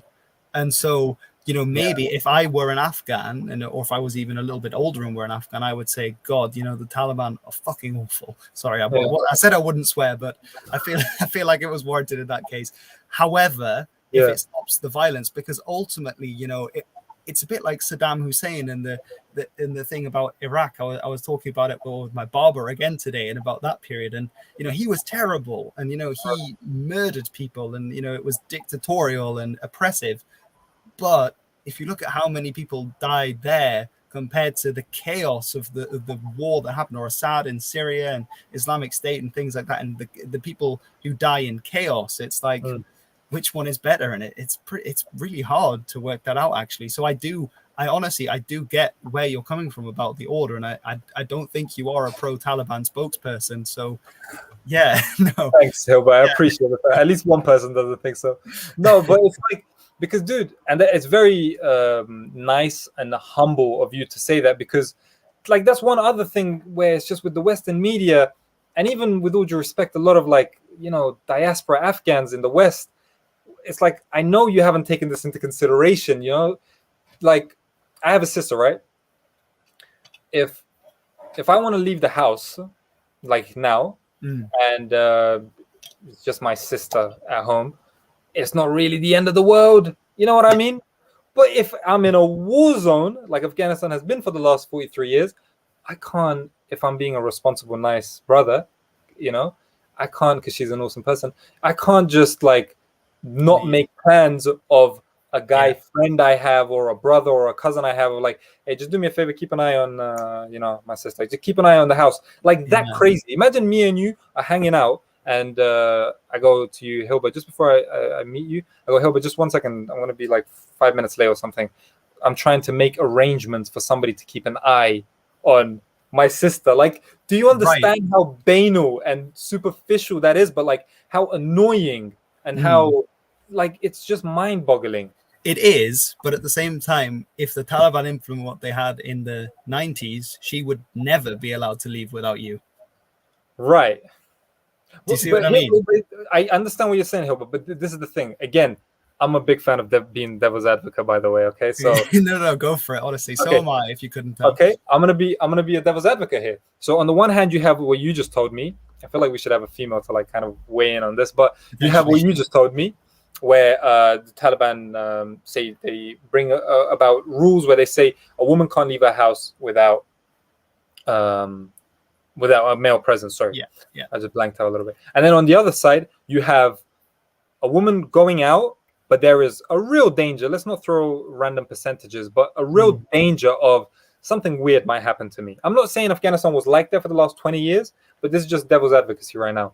Like what? Which one do you go for? But it's the having it in law, because the thing is, like, I get it. If you're in a rough neighborhood, then it may, like, you're like, and if you're stepping out as a young woman, or well, as any woman, you might rather go, if you're in a very rough neighborhood, or, you know, especially a war zone, you might rather go somewhere with, you know, potentially a male guardian or someone who can protect you, or even, you know, just going out in a group or something like that. It makes sense, but having it in law, that is different to me, if that makes sense, because it says, very nice because point. of your sex, you are legally, you know, and for, you know, from a religious text as well, that is what it's being based on. You are therefore not allowed to go out, and also that it stipulates how then you have to dress when you go out. Right. And I'm all for people dressing how they want to. Like, if you want to dress in a certain way, I think you can do that, but I don't think it should be legally mandated. I think there's a difference there. So I understand that it's cultural, but, you know, the thing is, with the way that it had been in Afghanistan, which was very much far from perfect, if women wanted to go out with a male guardian only and to wear what they could, then they could do that. That is allowed within the law. The problem with having it the other way around is, if you don't want to do that, which I think, you know, even if potentially it might not be the safest choice, then I think you should still legally be allowed to make that choice. Okay, but here, what if I push back? Again, all of this is within the realm of devil's advocacy. What if I push back and I say that is, because it's kind of true, that is a very Western perspective, in the sense that you're triumphing individual rights as opposed to, say, more communal-based thinking. So what if I was to say to you that, say you put pen to paper in the legal system that people can wear whatever they want, but the society, the community around you, they get really annoyed at that, where they're like, I don't want to like hang out with you.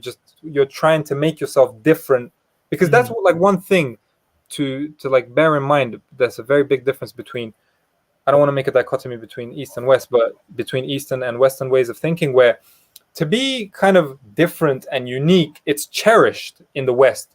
And there is loads of good things about that, loads of great things about that. I can be the quirky, goofy person that I want to be. However, in an Eastern setting, culturally speaking, adhering to group dynamics is far more important, in some senses essential. So, like, what would you say to somebody who pushes back with that?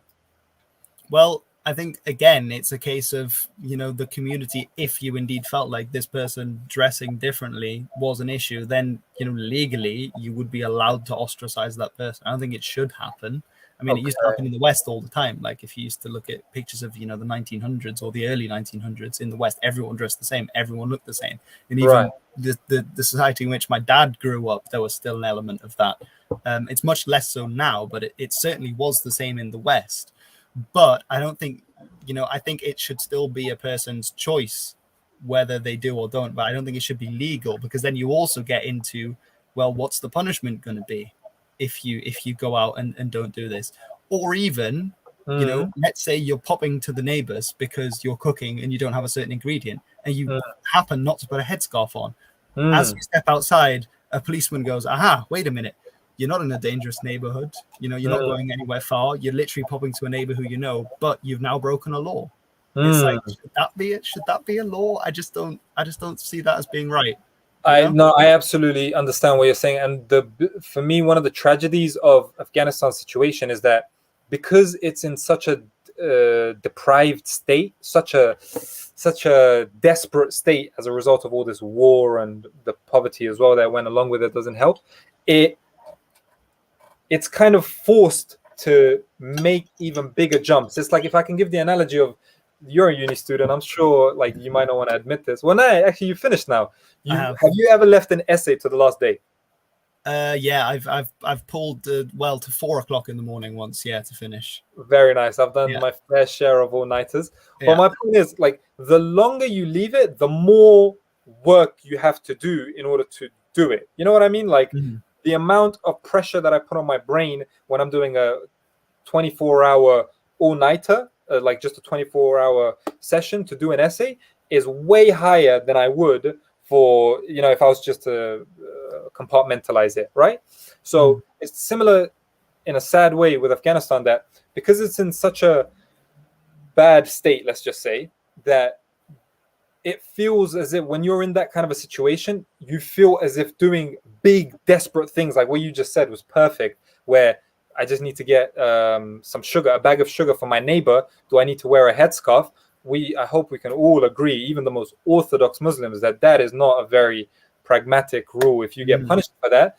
But as a result of the desperation of that environment, the laws are naturally like desperate, if you know what I mean. Like, this is one reason why when all that looting was happening in America that I was so against it, is because, like, this is a very dangerous, again, I sound like a granddad, but you're moving down a very dangerous path here, because when there's a breakdown of law, like, you see this nice, sensible guy with glasses and a shirt that you're seeing in front of you, I'm not going to be a nice, sensible guy when there's a breakdown of law.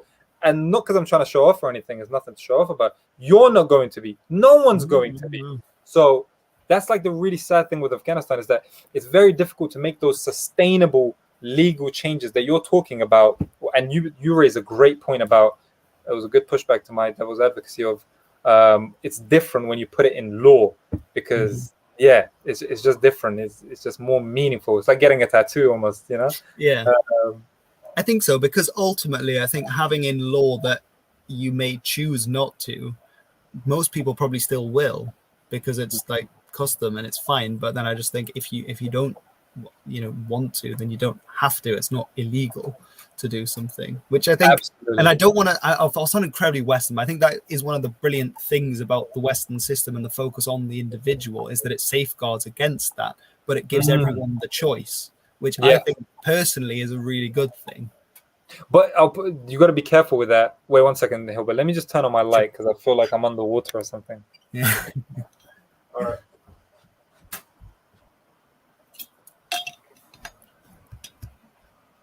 The thing that I would say to push back a little bit on that, Hilbert, is that I agree with what you said, but you have to take, in my opinion, you have to take a caveat into consideration, which is that in order to get to that stage where you give people the choice of making the sensible decision, quote unquote, that is like a very venerable position.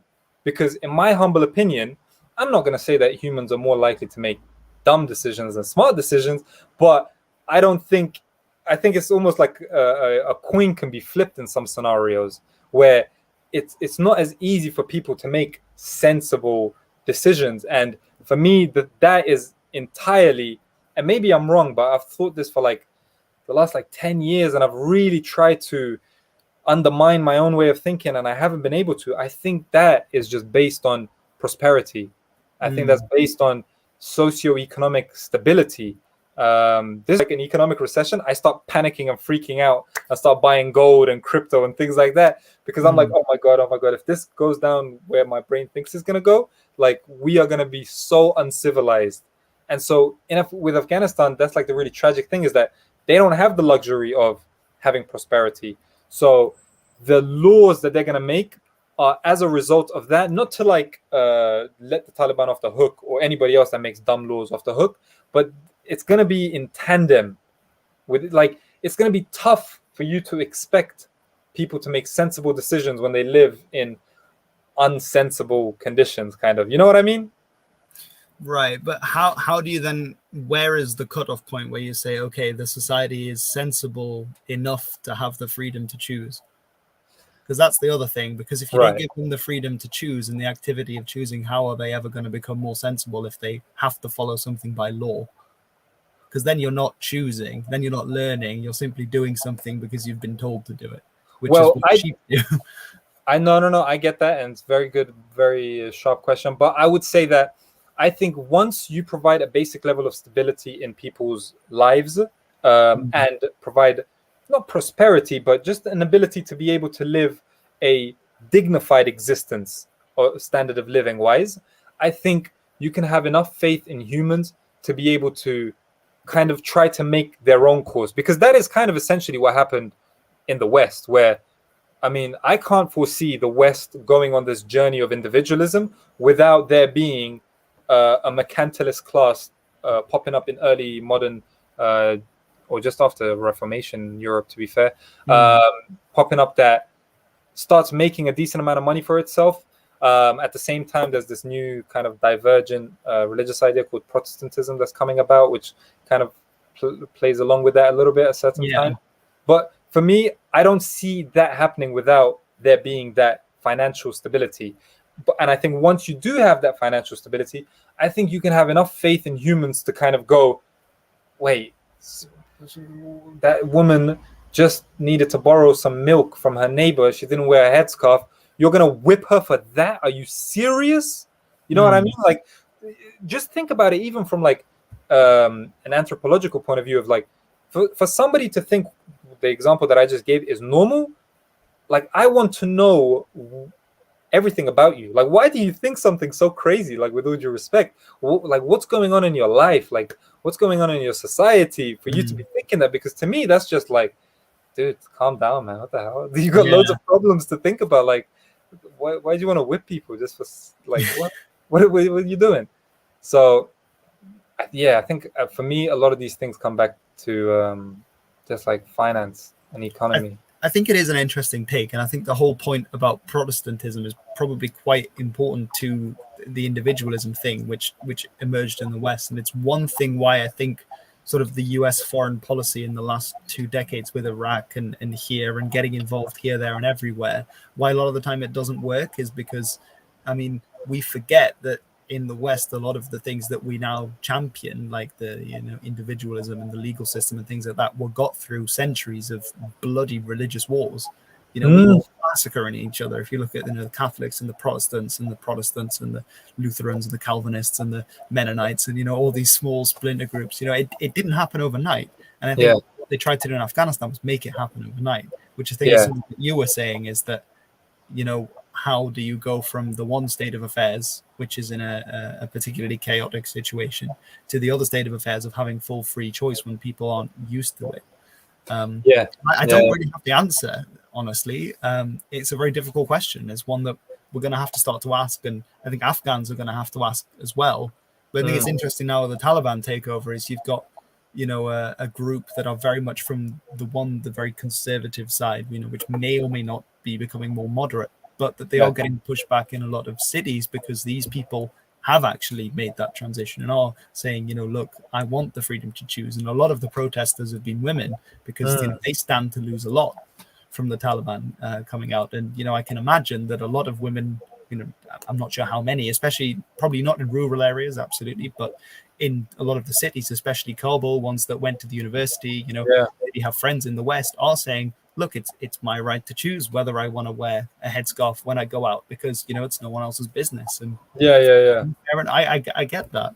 I definitely get that, especially because like in Islam, I think there's like different viewpoints about having to wear a headscarf. Like there's some scholars that are out there that say you don't have to wear a headscarf per se, but I'm not a big fan of dictatorships.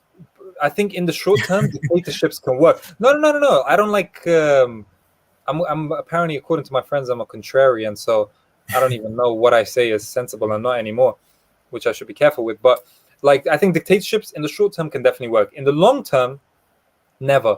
Because one thing like you need for a system of governance is like, so the way I think about it in my head is like, this is the people in charge, and this is everybody else. Obviously, this is going to be way smaller. This is just ordinary people. These people need to be able to air their grievances to these people. You know what I mean? Like, it can't be some harsh disciplinarian dad who there's no give or take between him and the son, kind of. You know what I mean? There's got to be some levels of like, hey, I'm not happy with that thing you did. You got to say it. I'm a big fan of being civilized. You got to say it in a civilized way. I don't like it when people just do violent protests or looting. I think that stuff is just silly and immature. But I would really hope that the Taliban like find some sort of like a channel or an avenue where, like, if somebody is annoyed with like, hey, why are you whipping that woman for that thing? That's so silly. Come on, man. Let's be a little bit more pragmatic. That those kind of grievances would kind of go to the upper levels. You know what I mean? Yeah, but how do you create a system that does that, right? That's the age-old question.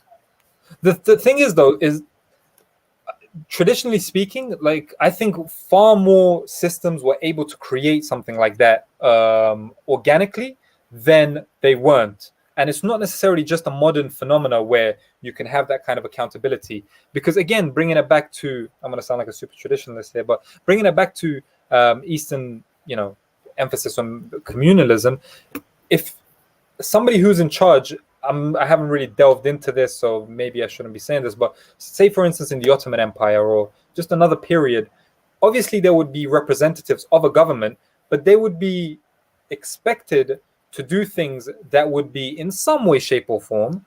I know power can corrupt people, but in some way, shape, or form, represent the grievances and the desires of the people living there. And that's the only way to provide sustainability for a political system, for any system, to be fair, with groups of people. Because otherwise people won't put up with it.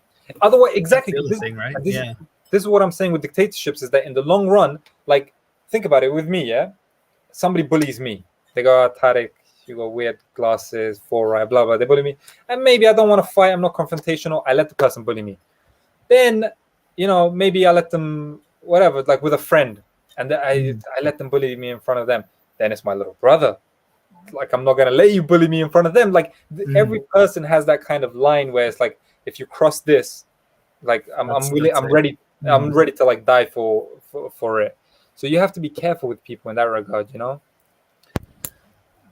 But yeah, man, we just went down the philosophy and political rabbit hole, I think. Yeah, what did we even start out with? Vinland Saga, and we ended out with went down into Afghanistan. Should we see if the chat has any questions which may or may not be relevant? Let's do it. I think there's like people that are just like talking amongst themselves. Yeah, I think we had quite the debate on Sharia and hedonism. Okay. Interesting. All right, people, ask questions if you have any questions. Keeping a small eye on the chat so far. Oh, have you? Okay. Well, thanks. Just as it's been passing. Thanks for listening, Hilbert. Okay. No one's got a question? Now everyone goes all quiet, yeah? Yeah. Okay. Well, let me see. It's always the way it goes. Okay. I think this will be the perfect time to wrap things up. I think this will be the perfect time to wrap things up. Hilbert, I want to thank you for being my first guest. This was an awesome conversation, man. Awesome conversation. I really liked it. Yeah, thank you. was very enlightening, especially the stuff you were talking about earlier with linguistics and whatnot. Yeah. I hope it made some kind of sense. I don't know. I feel like the more you learn about the linguistics, the more you end up looking like the guy in the meme with all sort of the red tape in the background, his hair's all Right. like, Right. I feel like you end up sounding more and more like that the more you delve into linguistics. But Dude, I think there are some questions in the chat now. Actually, yeah. if you wanted, I don't want to. Okay. No, it's fine. I thought it just everybody got bored of us. Okay. So let's read the question. Hilbert is opposing democracy extremism. I don't know what that even means. I don't think he is. How old are you? Okay. Do you want to respond to that, Hilbert? Would you be able to clarify the question? Yeah, because I don't really get it. Should we start with another one, and then if we see another, yeah, okay. Which ones are there? Hey, YouTube. Okay. So what if liberty, the supreme right? Why not allow nudity and bestiality? Wow. Interesting. Because I suppose those do come back from morality. Although in terms of bestiality, I think you could say, well, there are such things as animal rights, and an animal can't consent, and so that I think that would rule out bestiality if you go down that route. I think nudity is interesting though. For me, it's like morality is like a function of group cohesion, kind of. You know what I mean? Like there's loads of functions. I don't want to just put it down to one thing, but like one of the most important ones is that, like, for me, probably the best way of me knowing who I can and cannot trust is, does this person have a similar moral code for me? You know what I mean? Like, does this person think it's okay to mug old ladies? No. Okay, we can be friends. Yes, we're not friends. You know what I mean? So that's quite easy. I think maybe that's why we get on, you know? Yeah, exactly. Yeah, we got very low standards when it comes to this stuff. Okay, so yeah, I think morals definitely do have a part to play, and a lot of the time, actually, morals, and to go back to our conversation about myths and their purpose, they come back from really old truths a lot of the time, right? But I think culture, in a way, is almost always going to be oppressive to a certain degree. But is that a bad thing, though? No, not necessarily. But you've got to find the balance, and there's also the balance question of the balance of when it becomes too oppressive to bear as an individual, and also when things need to move forward and change. Right. I hear what you're saying. See what I mean? And I'm not saying I have the answers to that, because I think those are very difficult questions, but I think they should always be conversed about, because I think that is how you scope out where change is needed. Yeah. No, I like that you put that in such a mature way, because I'll be honest with you, Hilbert, I hate being put under some sort of a label when it comes to politics. The only one that I am okay with people doing that is I will proudly say this, I am conservative when it comes to change. When it comes to change, I'm conservative, and that's not the same thing as saying I don't like change or I don't want change.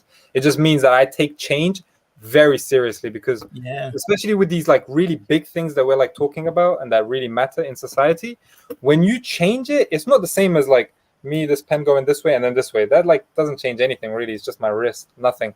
But it's like with things that matter across millions of people, when you change it, it shifts things so radically, and it has such a huge consequence. It will have a huge consequence, and it may be bad or it may be good. So you need to take that so seriously, like, you know what I mean?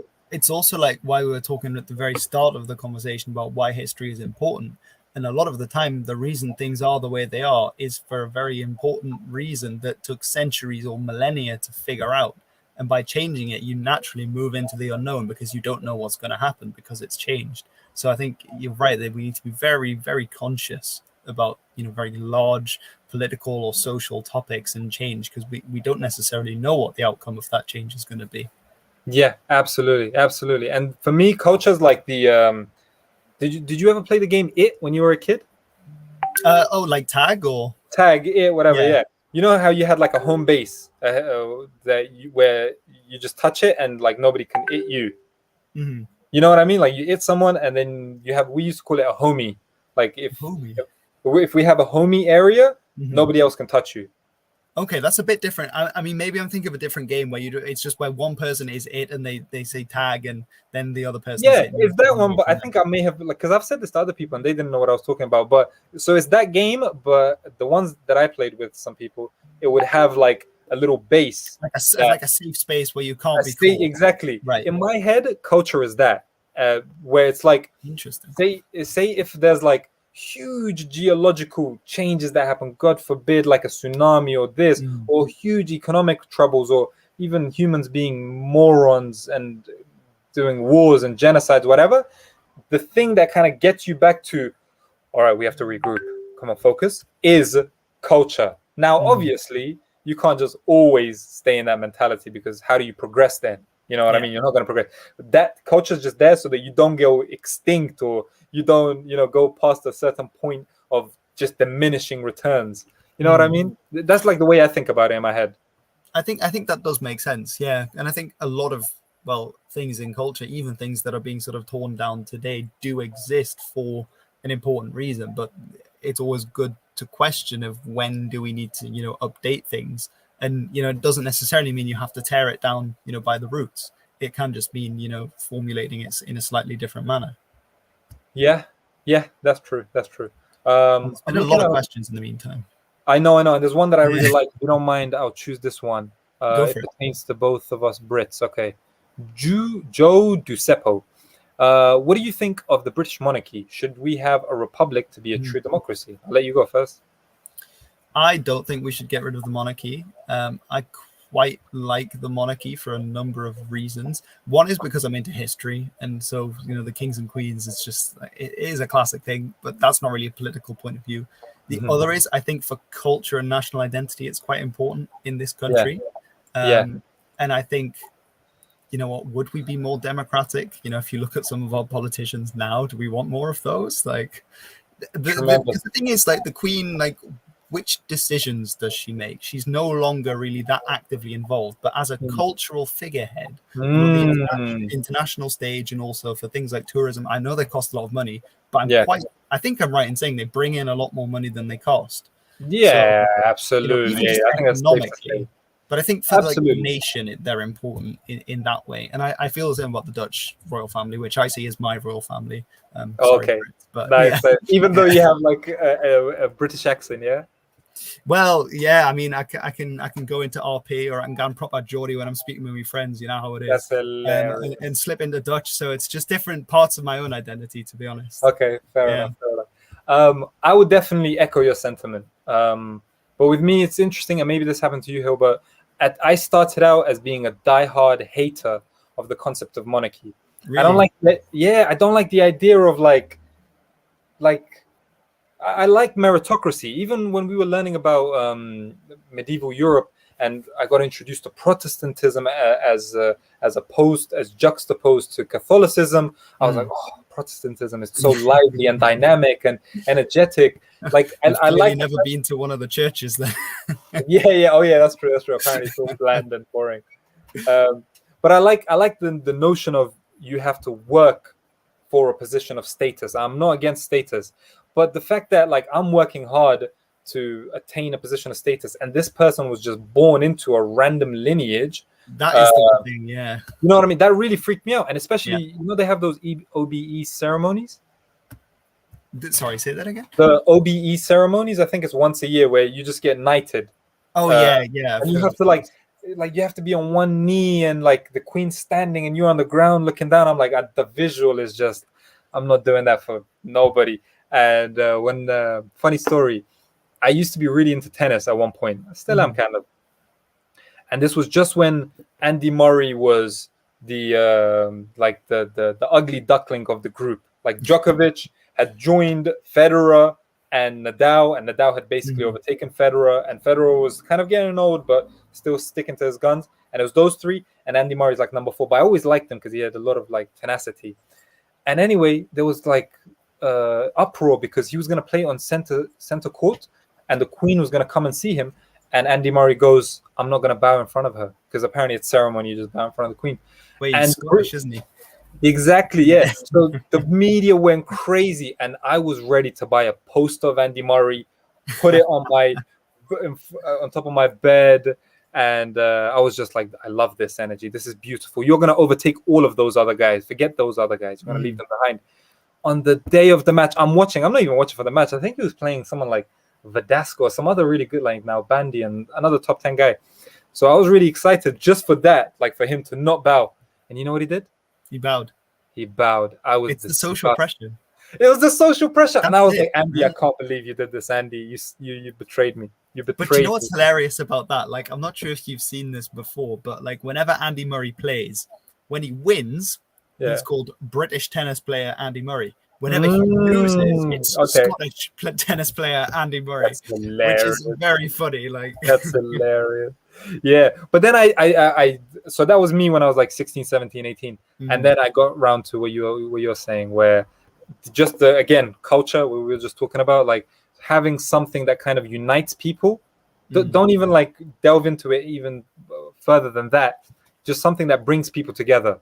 You know what I mean? Like I think it's important, and I think they do that in a very meaningful way. I don't know. It's hard. It's one of those things that's quite hard to articulate in a way, but it's I think it's one of those things like having sort of a national identity or sort of being patriotic about a place, where it's a lot more about feeling than about actual fact, which is something that, you know, now is bandied around, well, if you can't back it up. But I think sometimes that feeling is incredibly important. Yeah. Let's do one last question. Sure. Okay. So I'll go with this one. This guy sounds like he's following my lead and becoming a devil's advocate himself. So Lindsay, is that a guy or girl? Lindsay says, if you give people the choice not to wear a headscarf, wouldn't that influence people to not wear it, as TV is run by the West? I'm guessing he's saying like the media is run by the West, which will then affect the way Afghanistan perceives Islam. Let me read that again. Do you get that question? Yeah, I'm just looking at the constituent parts of it. Okay. Wouldn't that influence people to not wear it? So what he's trying to say is that, like, with obviously the media, the Western media, it's not very tough to say, is by far the most powerful one, let's say. All right, let's not ascribe some sort of a judgment to it, but it is the most powerful one. And standards of living are kind of pegged to the Western one. I think that is kind of fair to say as well. So if you give people the choice to not wear a headscarf, and like people are looking at Western media, which they will invariably do, and they see people not necessarily wearing a headscarf in the West, wouldn't that make Afghanistan like different from its own core values? I think. Yeah. I think this may be a poor analogy, but wouldn't that be kind of like saying, because so many people in Western countries watch anime, we should start to ban expressions of Japanese culture, because otherwise then they'll start taking that over because they've been influenced. Right.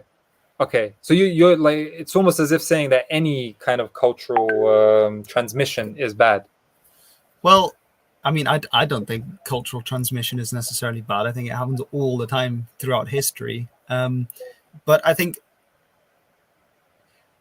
I still think that it should be up to people to choose, and should you then try and legally enforce that people remain Afghan, because also the headscarf isn't that Afghan, because if you look at pictures of women in the 60s, you know, there's not a headscarf in sight in Kabul. So, but I would push back a little bit. No, I would push back on that, because that's another thing that like annoys me a little bit, is that people constantly hark back to that, which, by the way, my PhD thesis is literally on that, right? Okay. And I've seen those pictures and I've used them in my videos, but I'm telling you, those pictures, they're very, like, there aren't too many of them. Like, do not look at those pictures and go, oh, 1960s Kabul was like that. No way. People in Kabul would have looked at girls dressing like that. More likely than not, more than 50% chance, they would have looked at them, not necessarily with the same crazy, maybe Wahhabi mentality of today, but they would have gone, that girl looks, maybe they would have thought, doesn't look all that Afghan. You know what I mean? Those pictures are an exception. They were not the rule by any stretch of the imagination. But is it not the case that throughout history, having the full face veil is quite a modern thing? Because if you look back at artwork from history, you don't really see it that often. And that's what, I'm not sure which headscarf in particular, whether it's just because I think the hijab is just over the. Yeah, that's the thing though, because there's different ones. Like exactly. the burqa or the chowdhury in Afghanistan, that's the one where it covers everything and it's got little holes in the face and whatever. I think this person's just talking about a headscarf, and a headscarf has different reincarnations, kind of, where it can just be super loose, you're showing a bunch of your hair, or it can be like super tight, it just shows your face, none of your hair or whatever. But I think even historically, a headscarf was the norm in Afghanistan. But what wasn't the norm is, to use this analogy for the 15th time, if you needed to borrow some sugar from your neighbor in your village, that you wear like you have to wear like a full headscarf. Like you could if it's in your own village and whatnot. And that's the thing about making it a law, is that then that does become illegal. And to make something a law simply because people are watching TV and maybe influenced, is that a path we want to go down? But then maybe this person, it sounds like, would push back. I'm trying to empathize with this person, is that women are very important, regardless of which way you want to like cut it. For Afghans, women, like, this might sound kind of patriarchal of me to say, it doesn't matter. Like, I'm not trying to pass a judgment here, but it's just an observation. For Afghans, that topic is very touchy. That in and of itself can sound like a very patriarchal thing, and maybe it is, fair enough. But that doesn't change the fact that, like, you need to approach that issue with a lot of like be very careful. Like, that was one of the weird things of the last 20 years with America, doing all these female empowerment projects. It sounds weird because it makes me sound like I don't like female empowerment, but like they did it in a very gun-ho way, where it's like, dude, like the two most obvious ways that Afghans would rally around the rallying cries against a foreign invader would literally be pork and just women. Or they're like playing around with our women, they're like taking our women, or they're eating pork. It wouldn't even necessarily be true, but if you just like want to rally some like villagers and you're telling them, hey, you should hate the British for invading you in the 19th century. Hey, why should we hate them?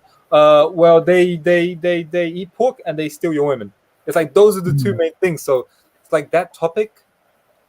I know this sounds like a tough thing to say, but it's definitely not one that Afghan women want to hear.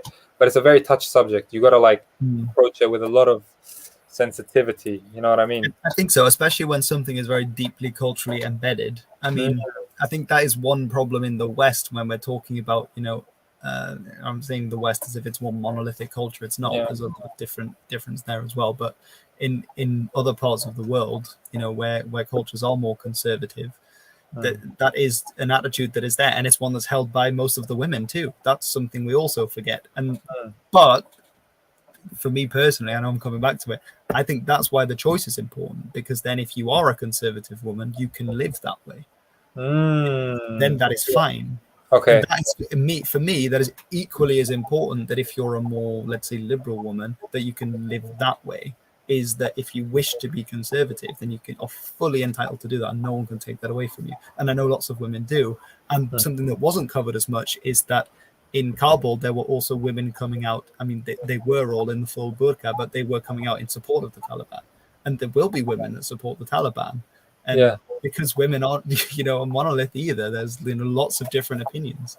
So it's not a simple issue by any stretch of the imagination. But I don't know. I don't know if I've expressed my point of view on that very well. I sound sort of very, very Western. No. It makes sense. But again, dude, like, I have to come back to that social prosperity thing. Like, because what you said, it's damn near impossible to push back on.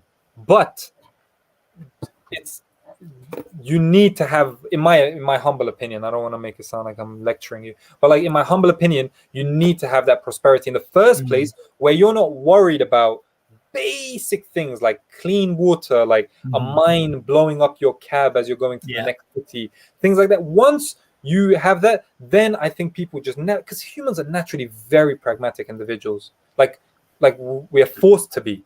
If you're not pragmatic, it's almost as if you're being maladroit. It's like you're being maladaptive. It's like a bad thing. You see what I'm saying? You have to be pragmatic. Like, everything in life is created in a way where you have to be able to adapt to different things, I think that squares as well with why most of the protests by women so far in Afghanistan have been in Kabul or Herat or Mazar-e Sharif, in the cities, because that's where the quality of life has improved the most, and probably where there's been the most Western influence with universities and things like that and schools. Yeah, I guess what you're saying, but personally, I noticed a bunch of improvement in quality of life in the rural areas as well. Because whilst you're kind of right that wealth kind of gets concentrated in metropolitan areas, that's fair to say, it's almost, from a common sense point of view, it's easier to do more with money in a poorer area than in a richer area. You see what I'm saying? Yeah. There's more basic things that need addressing, like we don't have clean water. Okay, let's get a well. It's exactly. Boom, like problem Herat, solution. Exactly, like Herat and Balkh, they might already they probably have a road connecting each other. So making a better road for them than the one they already had is probably not the biggest of deals. But a road built in where like my family is from, like when I went there in 2006 and there was a road, I was like, oh, because in 1999 this was a journey, 6-hour journey. It was just this. It was just this in a car, just like boom. Like, you couldn't even sleep. It was just so weird. So yeah. And I think to come back to the Taliban offensive, I think the kind of victory they won would not have been possible before the Americans invaded, because they were very tactical about where they took over. They took the border crossings first and then the highways, especially the one north of Kabul, and that completely crippled the Afghan army and getting any resupply in. Yeah, but no, you're absolutely right. But I personally think it wouldn't even have mattered, like, because not eventually, but I don't think they could have done it as quickly, because they captured all the equipment and the American Humvees, and they literally just drove to Kabul. Yeah. No, it was incredible. It was incredible. I mean, I heard reports of when they were taking one of the border crossings on the western side, because there's two main ones. There's the Khyber Pass, and then that's the Pakistan, though, isn't it? Yeah, but I'm saying to go from Afghanistan to Pakistan and vice versa. Yeah. Historically speaking, and even today, that's where you want to go. So basically, the city of Jalalabad to the city of Peshawar, and then the Khyber is in the middle. That's the border crossing. And then on this side, where it's Kandahar, Helmand, and then Baluchistan in Pakistan, that border crossing, apparently the Afghan National Army said, the guy who's with the resistance now, Amrullah Saleh, who's a friend of Masood, he said that Pakistani airplanes helped the Taliban get that border crossing in July. Yeah.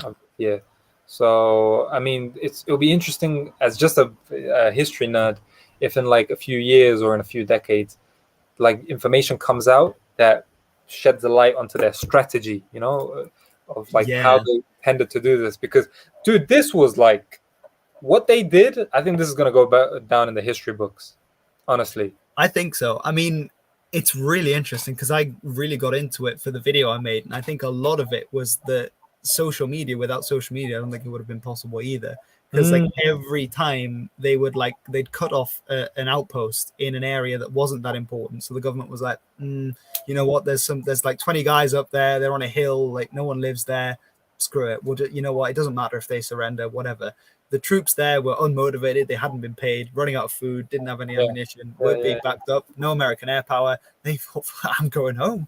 And they left. And the thing is, they would like surrender their arms to the Taliban. The Taliban said, look, guys, just, give us your weapons. You guys can go home. That'll be fine. They were very careful not to like execute people in those positions. But the thing is, they filmed it all on their phones and they posted it to social media. And the next outpost along would see that and be like, oh, the guys along have just surrendered and they've gone home fine. Clearly, the Taliban are winning. They know something we don't. Okay, we're just going to go as well. This ripple effect, and like the more bases they captured in this way, even if it was just 20 guys, that would be 20 American-made rifles. It would be like 2 Humvees, and it would be the percentage game to the point where I think at the start of the year they already controlled 60% of the country. And I constantly heard, unlike following the news, these like ministers from the Afghan government, which, God, if you listen to some of them talk, you can understand why people don't like the Afghan government, going, oh, but these are remote areas that aren't important. I was thinking, that's exactly wrong. That's 60% of your country that you have just given to the Taliban and said isn't important. It was just crazy to watch it unfold. It was a crazy yeah, it was almost like Game of Thronesy, like, right? Yeah. How quickly everything happened. And Ashraf Ghani as well, just saying, "Oh, we're going to fight back, and it's all going to be fine." And then him Did you just see his declaration? He came out with a statement, I think, yesterday. did he? Yeah. He was no just one now though. Like, what's he going to do? It's like he just said, what did he say? It was very underwhelming. He basically just said, "I've heard reports that I took a bunch of money with me. This is not true. I welcome any independent body to kind of look into my finances or something." But yeah. God, yeah, I don't know. It's just because now they've also handed so much equipment over to the Taliban. Dude, yeah. Like, so much money, equipment, training. So like to the point where I was watching some of the combat footage from Panjshir, and you'd think that like the Panjshir resistance, if you didn't know much about it, you'd think they would be the Taliban, right? Because they were wearing the traditional Afghan caps. They had AK-47s and RPGs, and they were dug in. The Taliban were driving in there in American Humvees, night vision goggles, and like AR-15s, and you were like, they looked like Americans, just they were speaking Pashto. It was like, dude, what is going on? It's scary. It's absolutely crazy. I know. Personally, I don't understand why Americans like just Joe Biden. Is it even Joe Biden? Is it America? Is it the military-industrial complex not caring? Like, how could you just let so much? I don't know. That's crazy. It's like a slap in the face almost to America. Yeah, because the thing is, like, people are comparing it to Vietnam, but didn't South Vietnam hold on for 2 more years? Yeah, 2 more years. 2 more years. I don't know. I think it's just insane because I remember hearing about the peace deal, and I made a video about it, and I was looking at the terms, and I was thinking these terms don't seem very fortuitous, and I was very close to saying this looks like a surrender agreement in a way. Yeah. But I think the major thing that went wrong is when the Taliban didn't stick to their promises, the US still went on with the withdrawal. And at that point, the Taliban knew within limits, we can do anything, and they're not going to stop us. And so they were so clever. They captured all these districts. They didn't attack a single city until within like 2 weeks of the fall of Kabul, because they were like, if we capture a city, that might just push it a little bit too far. So we're just going to, surround them, cut them off, like take more districts. And then, when the Americans were like a week away from full evacuation, they were like, boom. Let's do it. I think I can't remember which they took first. It was one in the south, which makes sense because it's their stronghold. And then they took the northern cities, the Northern Alliance. Honestly, some of the leaders, I think one is in the pocket of Turkey and another one Iran, and I think they work with the Taliban. Yeah, Dostum, I think is But Turkey. See, this is the problem. This is the problem with the resistance at the moment as well, is that those people, they had ties with the government. They had some of their leaders, like Amrullah Saleh was a vice president. Well, the government was made up of old resistance members. That's the other thing, wasn't it? Hamid Karzai, Dostum was vice president for a while, if I remember correctly. Exactly. But like I'm saying, this resistance in the Panjshir right now, one way where it would be easy for the Taliban to kind of win a PR victory against them is to go, hey, guys, this horrible, corrupt institution that we had in the last 20 years, some of the main leaders in these people that are resisting us in Panjshir, they were a part of that. They were high-ranking members of that. Like Masood's uncle, the younger Masood, his uncle, who was a vice president actually in the early days, 2004, and he's the brother of Ahmad Shah Masood, right? There is a WikiLeaks document saying that he left for Dubai, Abu Dhabi, UAE, with $50 million on board on his plane. Crazy, isn't it? So the like amount of corruption that was there. See, this is the thing, and it's like, dude, corruption is like, it's really bad, man. Because it's like, just think about what the word means linguistically, right? When something is corrupt, it's like, I don't know about you, but in my head, I assume rotten. It's like when a fruit is rotten, it goes to the core, it comes from the inside out, and it just kind of destroys everything until there's like the facade of, a healthy fruit skin left. And that's what it was like in Afghanistan, man. So just even at the moment, apparently stamping out corruption, that isn't something to go, but we knew they were going to do that. No, like there are like Afghans that are like celebrating, like, oh, wow, okay, I don't have to do this. Obviously, there's other worries like, damn, these guys are probably going to ban music. God damn it, I really like music. But there's part of their brain that's going to be like, oh, no more corruption. Yes. You know what I mean? It's that juxtaposition, isn't it, to be honest? Like, yeah. But I don't know, we'll see. But the thing is, power and corruption and absolute power corrupting absolutely. The question is, when the Taliban are going to be in, are they going to be any better, or are they just going to now be the ones to siphon off the money? Here's the thing. I have an interesting thought that I haven't let it marinate too much in my head. I'm just like flirting with this recently in the last few months. I absolutely agree with what you just said. Power corrupts, absolutely, etc., etc. But I want to throw something out there. Tell me what you think about this. I haven't thought about this too much, so be nice to me. Yeah, I'm sensitive. I think one of the few ideas that can kind of insulate you from that corrosive, corrupting effect that power can have is religion. What do you think? Like intuitively, when you first hear it. How many popes have had children? That's true. Caliphs being corrupt. Yeah. I think there are some individuals for whom religion can make them incredibly immune to it, but I think they're a minority. In power, though, right? You're saying? Yeah. But I think they're a minority. I think they're rare. I'm starting to, like, again, this is not fully formed ideas or anything, but I'm starting to go down the path of thinking. Of course, I am not naive enough to think that if you are religious, it's going to completely insulate you. You came up with a great alternative popes. I said caliphs myself. But I'm just saying, if there is something out there that could give you that sense of accountability of like, yo, if I'm corrupt in this life and I believe in the next life, like I'm going to feel it in the next life. And at least on some sort of a superficial level, I'm leading this life as if I'm preparing for the next one. So I know that what I do here does make a difference there. Now, you could easily just push back to me and say, but the allure of power is so, shiny and hypnotic that, it could change your mind. But I think not necessarily that, but I think that even if you're very religious, that you would then simply justify it within the religious system. I think that's what's more likely to happen.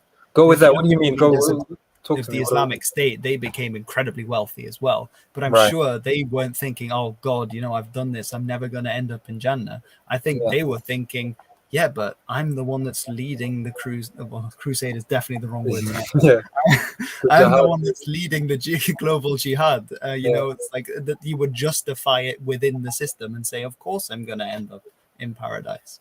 Yeah, that's a very, very good point. Yeah. I think that's probably how the Taliban, because obviously I'm not actually sure what the Quran says about drug taking, but I'm fairly sure it's against a lot of you can't take drugs. Yeah. Anything that impairs your judgment. Taliban and the opium trade, how did they justify that? Well, I'm sure they justified it because that's how they get their money, or a lot of their money at least. Yeah. But to be fair, again, I don't want to flip and sound like their spokesman, but that's not that hard to justify, because they could have easily gone, opium, morphine comes from this, a bunch of other opiate-based medications. Yeah, but they were selling it to people who were turning it into heroin. They knew, of course. They didn't know that, Hilbert. Give them a pass. They were selling opium poppies. Like they were selling the opium to people that was turning it into heroin, that were then selling it to the Afghan National Army, who were then when they were fighting the Taliban. It was literally, they knew what they were doing. Like, 100%. No, I know what you mean. I'm just trying to be a little pedantic. But you know what made me realize what you're saying is true? When I was younger, I watched The Sopranos. Have you ever watched that? I haven't actually, but I've heard about it. It's the gangster films, isn't it? Dude, you got to watch it. Do you like mafia movies in general or not? I've seen The Godfather, a fair few of those. I quite like them, to be honest. Dude, I think like somebody that likes culture and just whatever, you would really like it, because it's not just with the action of being a gangster. They explore the whole lifestyle, and one really interesting thing that I got from it is basically what you were talking about, was how Tony Soprano, the main character, he doesn't see himself as a bad guy. Like he sees himself. I think they're a massive minority of people who genuinely think they're evil. I think the problem is everyone thinks they're the hero in their own film, they justify what they do. Right. Right. Yeah, exactly. Yeah, sorry to interrupt, but like I think No. That was great. Yeah, that's what so I I was think gonna the say. Taliban genuinely 100% think that they are absolutely doing the right thing all the Right. time. I think part of the problem in the West, and especially how the media, like they talk to them as if they think they're the villains, and the Taliban answer as if they're the ones that have all the logic and the answers. And like sometimes I kind of end up agreeing with them because the media pose such stupid questions to them. Honestly, like when they were saying, but you don't have any support in Afghanistan. I was like, sorry, have you noticed what's been happening for the last 20 years and how they've just come to power? Of course they have support. It might not be a majority, but they clearly have support and a sufficient enough support to keep them going. I don't know, but that's one of my gripes with the modern media and how they do things. Yeah, I can talk for hours on end of my gripes with the media. I think, but anyway, that's for another day. Yeah, man, this was a really cool conversation. God, yeah, agreed. I mean, we said we were going to stop half an hour ago, but we went down some really interesting rabbit holes. So I'm glad we did. No, that was great, man. That was great. All right. Do you have anything you want to maybe shout out? I don't know if there's people. Oh, wow. There's 46 people still watching. Damn. This is the first time I've ever done this, Hilbert. So, are you planning to do more? Yeah, absolutely. I love this. This was so easy. Awesome. It's 2.5 hours. But I think that number was minimum 42 throughout the whole convo. So are there actual losers out there that watched this for the whole 2.5 hours? I'm joking. You're not losers. I'm joking. But thank you for watching. That's crazy. Okay. So you just released a video today on the Haqqani network, which is a very important faction within the Taliban, the leadership. So people, go check that out. Hilbert's made a raft of videos on Afghan history in the last 3-4 months. Definitely check that out and just check out his channel in general. It's great.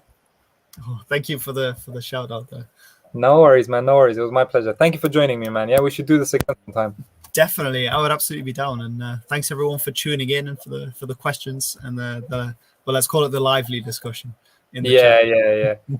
Thank you everyone for joining us. Hopefully, I'll have another super cool guest sometime soon that we will do it with. They won't be as cool as Hilbert.